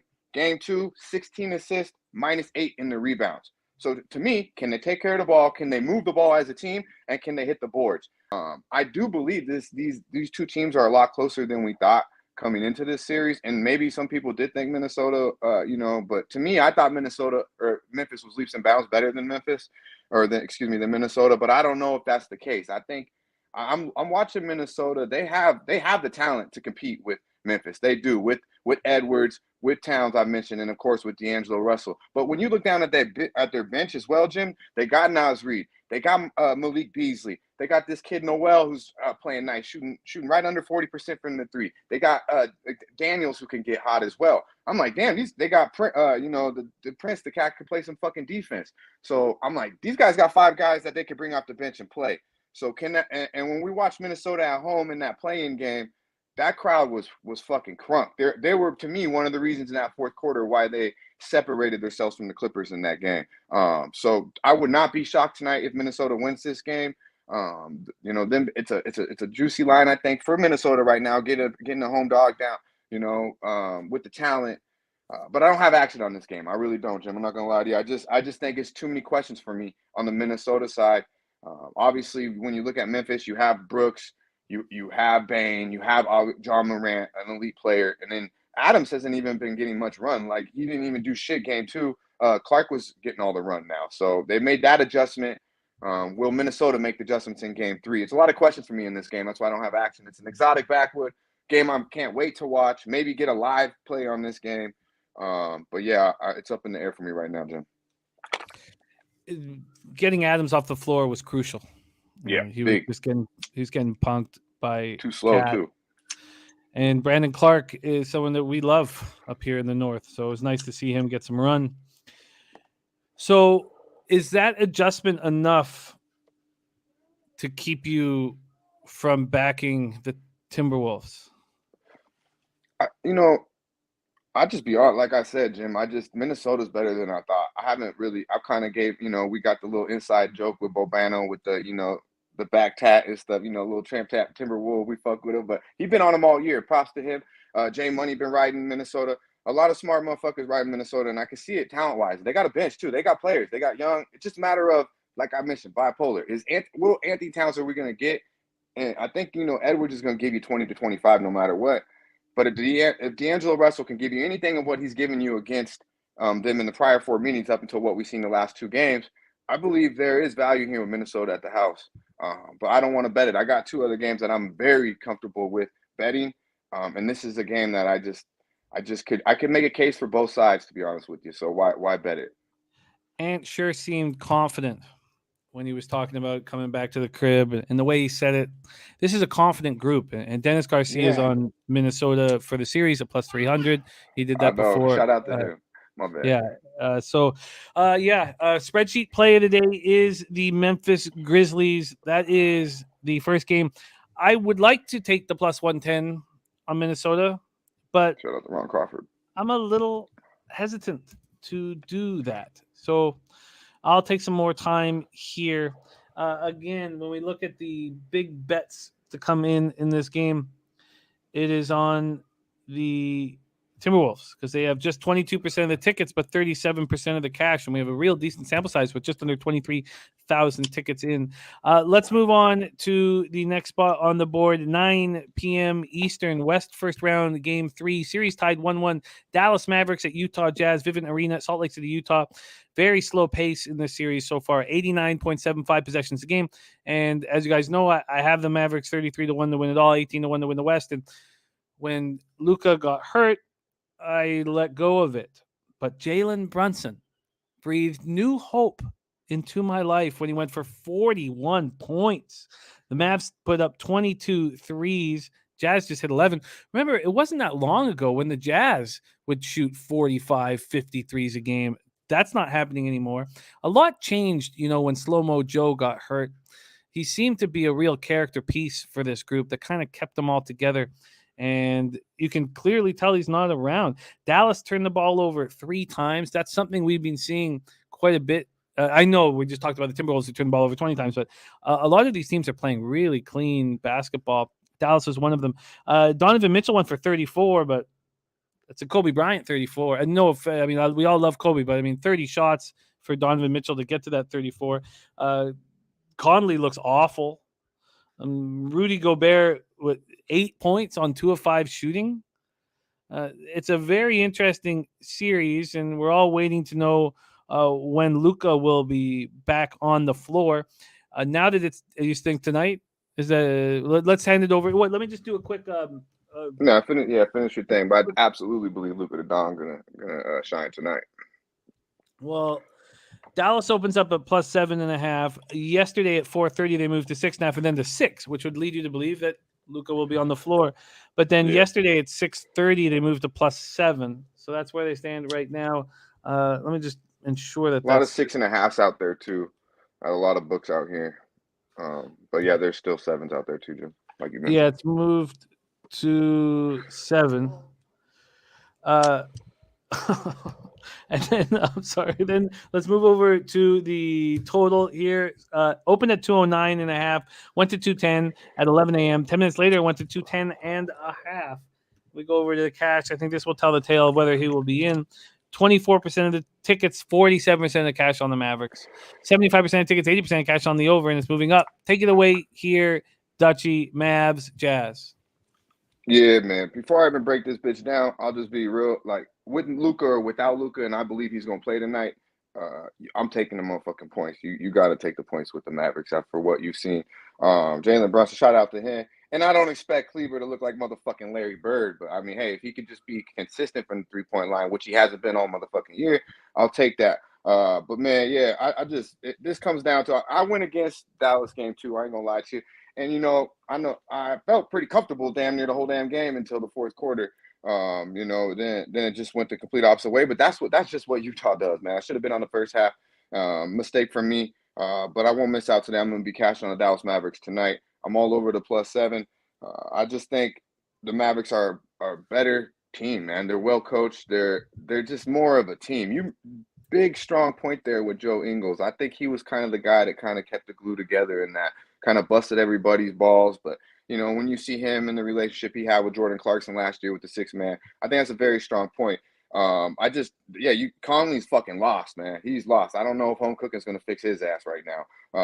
You want the other cat. I just drawed a blank on the 3. O'Neal. You want him shooting, man. He can't hit he can't hit a jumper either. So really Mitchell's been doing his thing. They don't want Rudy now you see the problem is they try to get the ball to Rudy. Rudy had 4 fucking turnovers in the first quarter last night, really, or in game 2, and it might have been in the first 6 minutes he had 4 turnovers. So, playing basketball, being a point, being a guard, anytime you throw the ball into the big guy, he turns it over once, you're like, fuck, come on, dude. Twice, 3, 4 fucking times. I mean, you can't expect to get the ball if you can turn the ball over 4 times in 6 minutes.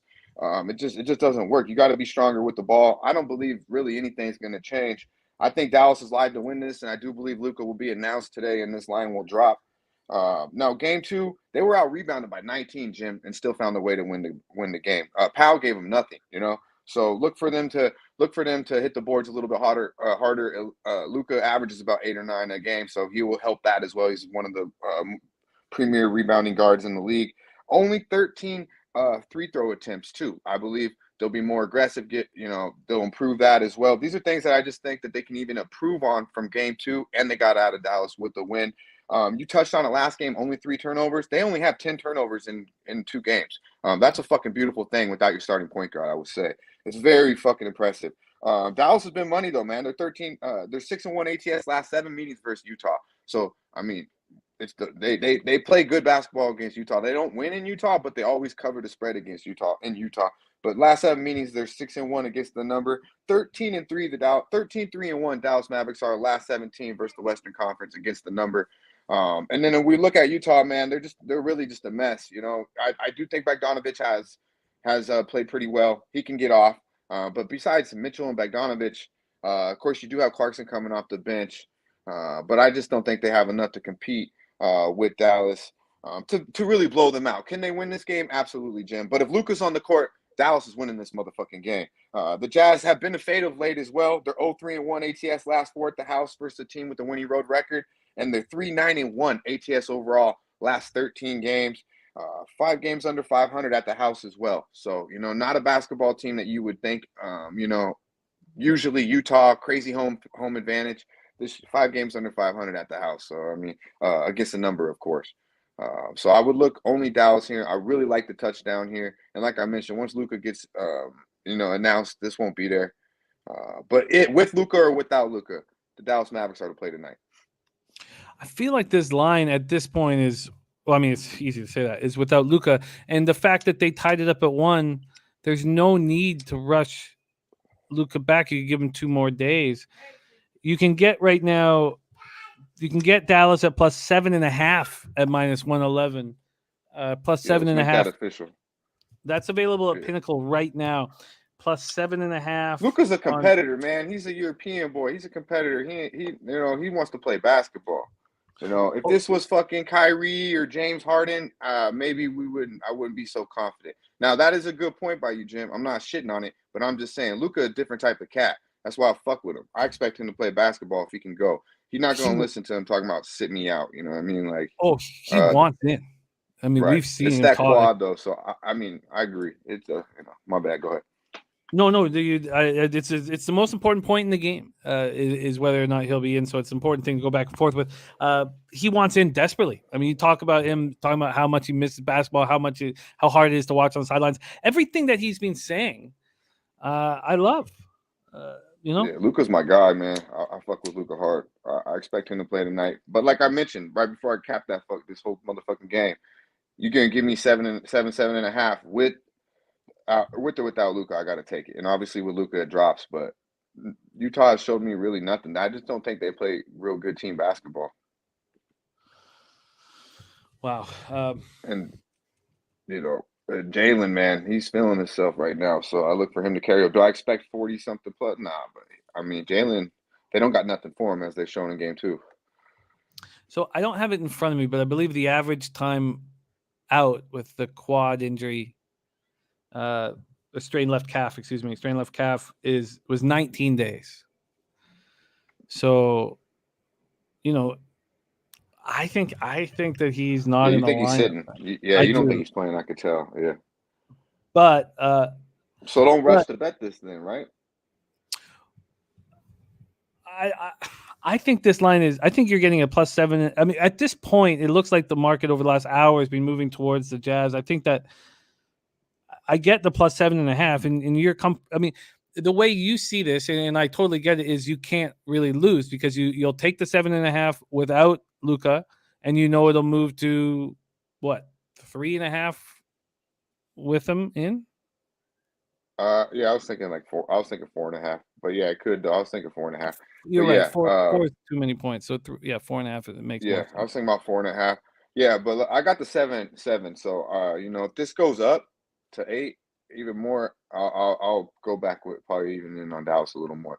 So, but obviously, I would love to have 7 in my pocket and Luca be announced in, right? But if it goes the Yeah. other way, I just don't trust Utah. Would I be surprised if they find a way to win this game at home if Luca's not on the court? Absolutely not. But it's too many fucking points for a team that has proven that they don't cover big numbers. And Dallas has proven that they're just a fucking good basketball team. They play defense. Defense travels. I like the guys that they got, man. They're gritty. So I look for them to compete in this basketball game with or without Luca. With Luca, they get out of there 2-1. Yeah, which would be nice. I mean, and if we look at the future, I mean, the futures obviously I haven't moved on any because I've got the 18-1 and 33-1, but the series futures have been wild. They still just have no faith. It looks like the market doesn't have faith that the Mavericks are alive. They're still plus 205, and Yeah, it's it's crazy. without Luka, it feels like they just split on the road. I know now they're going into Utah, but that's what it felt like because they won a game without Luka. And, shout out to Wham Bam for having Mavs in that game too. Yeah. It was a lot of fun. This Mavericks team is a lot of fun to follow. And the fact that they're still in it has been very enjoyable. And we have Dutch Boy Fresh on the board. Dutch on the board. Mavs plus 7.5. At minus 111. So very little vig to get that extra half point. Let's move on to the final game on the card, 10 p.m. Eastern, first round, game 3. Warriors up 2-0 and dominating so far. Ball Arena, Denver, Colorado. The series is being paced at 94.25 possessions a game. Let's take a look at what the line history is for this one. And Warriors mean business here.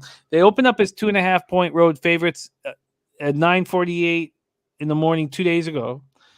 It moved to 2, and then at 11:03 in the morning, again, that's 2 days ago, moved to 1.5, and then just 2 hours ago, an hour and a half ago, it moved to 2. So Warriors money came in.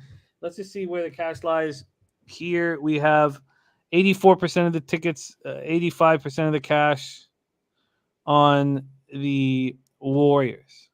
84 and 85% of cash. And you guys, I sort of, with the Mavs Jazz here, I'm not sure if we went over this, but or if I screwed up with the money line because we use money line for baseball and then the spread for basketball. But Mavericks there's 20,099 tickets. I don't think I mentioned it. 68% of tickets, 68% of cash is on the Mavs here. And Sports Insight says the Mavs have value at this. And the Sports Insight says that the Nuggets have value, even though just 16% of the tickets and 15% of cash are on the Nuggets. 55% of tickets, 82% of cash is on the under.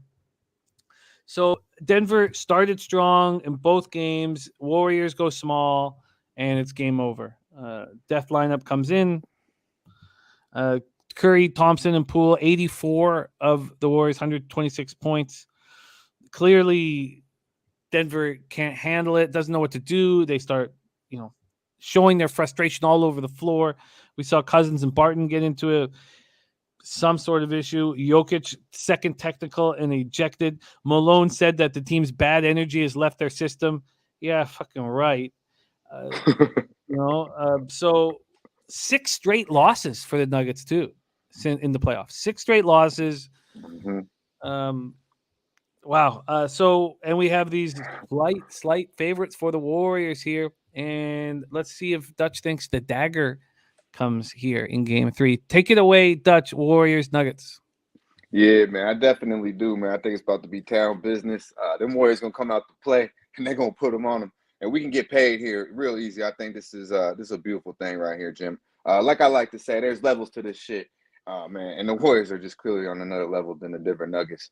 If Murray, and these are big motherfucking ifs, if Murray and Michael Porter Jr. was out there, we'd have ourselves a series. But those are two fucking studs, bro. This is where you see it really coming. And let's just be honest, the Nuggets have fucking underperformed all year. They've got the most out of Joker. Shout out to our guy, has played an incredible year. But after that, man, it's a big fucking drop off. It's Will Barton and really nothing else. A whole bunch of streaking motherfuckers. Monte Morris cannot be a starting point guard if you're trying to compete in the playoffs. The Warriors are deep as fuck. You name it, whoever they want to bring out the bitch. They don't even have to bring Kuminga, Moody, all these motherfuckers. They don't even use these cats. I mean, the big Yugoslavian boy has been playing good. I mean, they got Otto Porter. They barely play Peyton. I mean, all these cats they bring on the bench. Fuck, they brought Curry out the bench the other night, dropped 34. So, I mean, you talked about the death squad. Still haven't had a good game from Wiggins yet. Draymond's just been doing his thing. I think, man, only way I could see is maybe Denver comes out a little hungry early. You get the best out of them. But 48 minutes of basketball, you pretty much just ask these motherfuckers to win the basketball game all day here with the Warriors, man. Lock it in, whatever the best number you can find me, Jim. But, yeah, it's, they're averaging 54% from the field goal percentage in the first 2 games. Denver has nothing for them defensively, averaging 124 points per game in these first 2 games. Back to what we've seen in the first part of the season, it's just Warriors motherfucking basketball, man. They 33 assists in game 1, only 12 turnovers. And I say only because they average about 15 turnovers a game for the season, 29th in the league. So they're showing that they're taking care of the ball a little bit better, obviously. And then game 2, go down to 9 turnovers and still have 27 assists. So you're seeing team basketball move the ball. They got fucking shooters. I mean, they're bringing shooters they got 9, 10 shooters deep, bro. Realistically, it's all open shots because they just move. They play team basketball. You got unselfish superstars, and Steph Curry. I wouldn't call Clay no superstar anymore, but they're all unselfish is my fucking point. And in game 1, when you look at it, the Nuggets, the Nuggets just actually actually competed pretty decently against the rebounds. They're -6 game 1. Game 2, they're actually +12, so things they changed. They're +12 in rebounds and still got blown off the fucking court, Jim. Shot 32% from 36% from 3, 6% better than game 1. So they had improvements. They only took 13 free throws in game 1, had 21 free throws in game 2. I believe only missed 2 free throws. So they made improvements in game 2 on pretty much everything they could and still got blown off the fucking court. I don't believe going back to Mile High is going to change that. The Nuggets are 0-4 ATS last 4 at the house as an underdog, 0-5 ATS last 5 in the last 5 playoff games as an underdog, 0-4 ATS last 4 meetings versus these motherfuckers, and 1-4 ATS last 5 against the Warriors in Denver. So, we got the healthiest we've seen fucking Golden State in a while. This game matters. I know they want to go up 3-2 and just be resting. They got a deep-ass team. They'll run these boys out the gym in 48 minutes. Like I mentioned, if you like Denver here, take them early. But I'm not betting that by any means. I'm all over the Warriors full game. Full game, and a lot of the cappers are and by the way, it's moved to 2.5 at Pinnacle. We can still get you the 2, but it's moved to 2.5 at Pinnacle. So gamblers coming in on the Warriors full game, and a lot of the cappers in the chat noticing what happened yesterday. So what happened yesterday is a very similar spot as today. And Sammy Culmer saying here, where is it? Same situation, same line situation as Raptors Sixers. Nuggets are the favorites in the first quarter, first half, but dogs full game. Warriors are historically bad on the road in game 3s, and he's already moved on the Nuggets first quarter and first half. Or he moved. Sorry, get it, bro. And then Warriors. It makes sense to me. That's what. My bad, Jim. I wanted to do that with the Brooklyn game. First half. I wanted to take Brooklyn first half. I was all over. Boston full game. Got on them +9.5 when they were down 17, and then got on them at +5.5 at halftime. But I didn't bet him first half. I just didn't want to. I honestly just didn't want to go against the Celtics. But everything pointed to me bet Brooklyn first half, and that's kind of what I see tonight here. I see Denver coming out, covering the first quarter, covering the first half, maybe even being up, and then Warriors coming out in third quarter and making all the right adjustments because that's just what they do. I get it. I absolutely get it. Dutchy is on the Warriors full game. There's a -2 at -109 available at Circa. Let me know if anyone can beat that. Dutch -2 -109, and the Mavs +7.5 at -111. I fell behind in the stats, so I've been catching up, and I'm almost done. The basketball guys, I'm almost done. And what you and Derl have done this year is unbelievable. It's the best work I've had in my history of doing this publicly.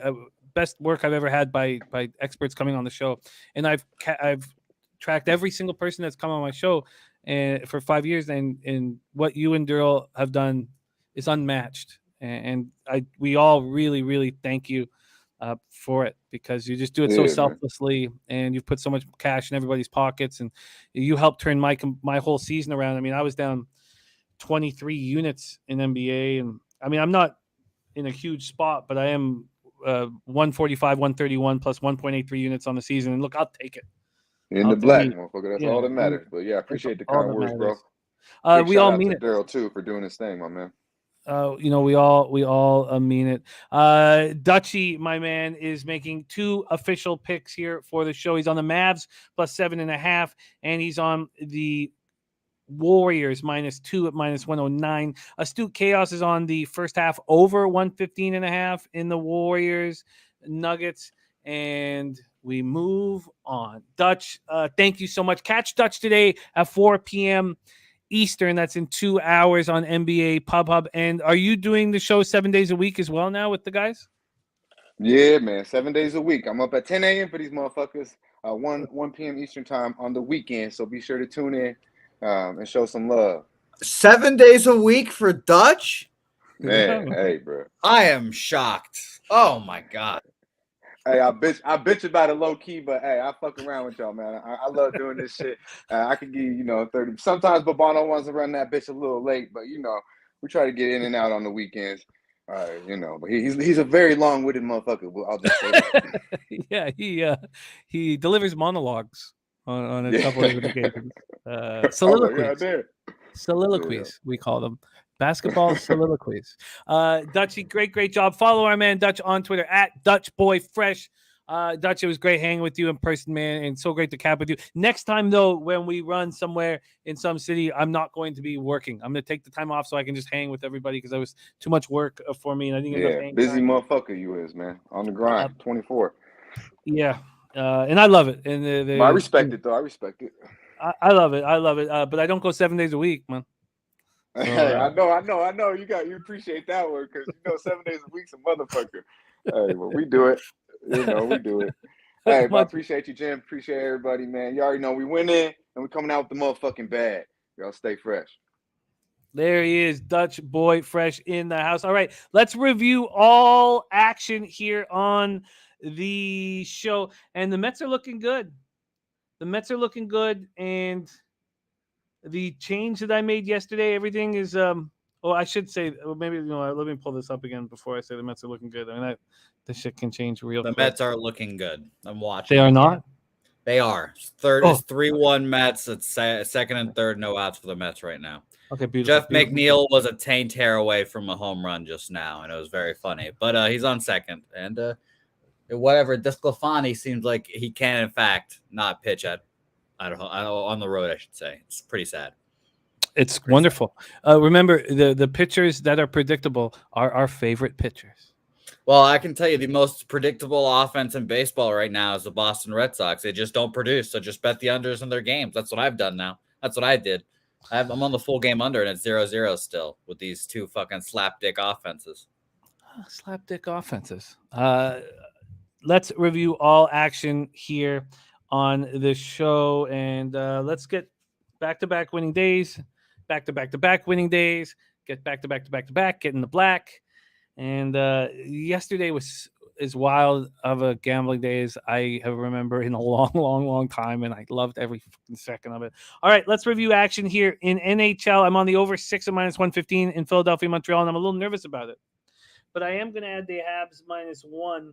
Let me pull up here all of Gogster's action as well here, so we get Gogster's action. We got to get Gogster to heat up here as we get into the playoffs. I'll review Gogster's action here in a second. The Panthers team total under 4.5 is appealing to me at plus 100. No vig on a team's got to score 5 goals to beat me. Obviously, the empty netters can hurt you badly, but Buffalo seems to make sense to me. Seems to make sense to me. Gogster's on them. I'm on the under 6 in Boston, Pittsburgh, and I do agree it's a Pittsburgh spot. I'm on the under 6.5 in Winnipeg, Carolina. And I guess there's enough question marks with Carolina's play of late and no stall that I'll stay off the puck line. I'm on the under 5.5 minus 120 in New York Rangers, New York Islanders. Let's see how the market has changed with the announcement of both backups in that. It's moved 5 cents to the over. So Georgiev has a lot on his shoulders here. 3 straight shutouts. The Rangers are going to try very hard to keep that going. I just wish it was Sorokin on the other side. I have decided to move on the Lightning here. They were minus 120, and now they're minus 135 with Matthews being out. Oh, God. I was going to take him on the minus 1 line anyways, but God, I should have moved on that earlier. Ron Crawford spreadsheet play today is Minnesota in regulation. We're off of Dallas, Calgary. I'm on the Kings minus 1.5 at plus 105, and the Blues minus 1 does make sense. I think it's a decent price point as long as it stayed at that price point. Mark Canna 2-run single 5-1 Mets. Keep the winners coming in. Gogster is on Winnipeg, Carolina. First period, both teams to score plus 158. Rangers, Islanders, first period under 1.5 minus 110. Buffalo, money line plus 118. Boston, Pittsburgh, first period under 1.5 plus 108. Tampa Bay, money line minus 117. And a parlay, Blues, Kings at plus 113. Then in MLB, I only have those 3 first fives that I made before the show started and bet before the show started. I'm not sure if that's going to change for me at this point, but that is what I've done. I paid the juice here, and I'm tracking it very closely to see if I should instead be taking the run lines. Last year, I would have taken these all first 5 minus a half, and I've decided not to do that on games that I think are going to go under or have low volatility, as Peter has been talking about. And again, we talk about the importance of listening, and trying to improve every day. I'm on Mets first 5, Twins first 5, Marlins first 5. That's it for me at this point. Ron Crawford spreadsheet play today is the White Sox. Cab gets his card started with Mets first 5 minus half plus 111. That looks excellent. He's also on the Red Sox first 5 at plus 101. Say play of the day for us is the first 5 under 4 and full game under 8 in Twins Royals. Cab's on the Twins first 5 minus 132, and I moved on the Twins first 5 as I just mentioned. Cab's on the first 5 over 3.5 minus 109. The Orioles A's. That would be a game that I would add, but I think I'm just going to try to stick very closely to the plan. I'll research that a little bit afterwards. I won't do that here because we should put a bow on this. Diamondbacks, Nats, I'm off. Cardinals, Marlins, I'm on the Marlins first 5, but I completely understand any move on the under. Cabs on the first 5 over 4.5 in Pirates, Cubs. I get it. I'm not going to move on it. And then the Rangers, Mariners.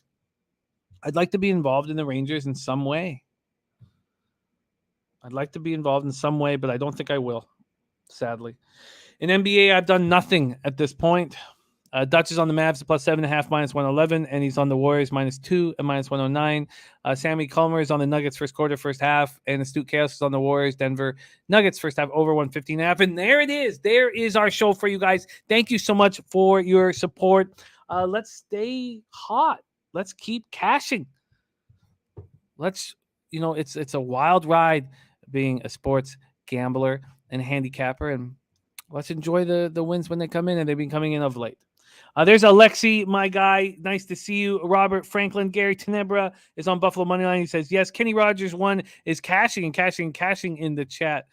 Slow Jams Arsenal said, how did you come out on the Guardians game that was rained out? All those games, if a game switches dates, you lose it, sadly.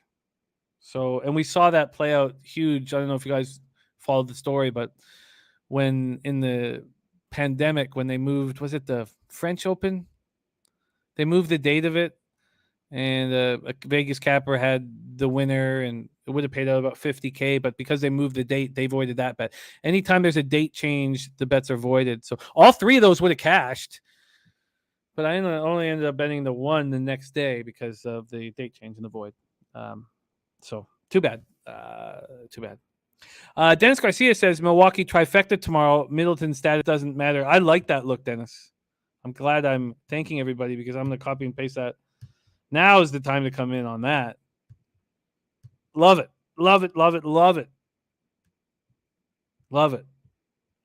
Alex Gagnon, my guy. Matt Pollins for show. Jared TG. Unc Oliver. Thank you for the kind words. Nasty Nate. Yes, my friend. The people are talking about the streak that we've got going on this show currently.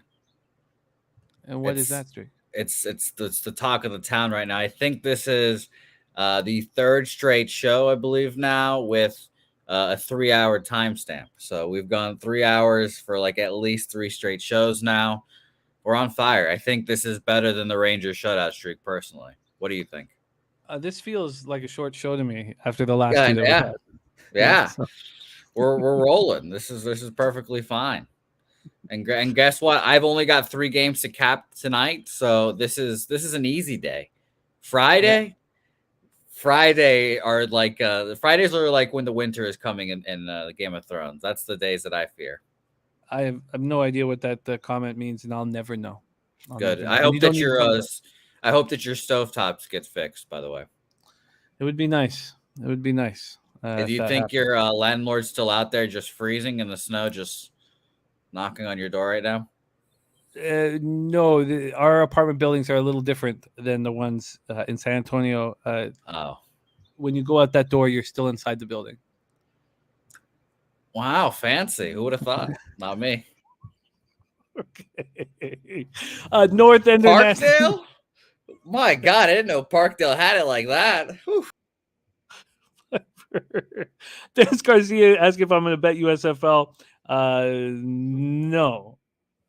No, it's you need to have a base of knowledge to start betting a sport, and that would take a long time to build that.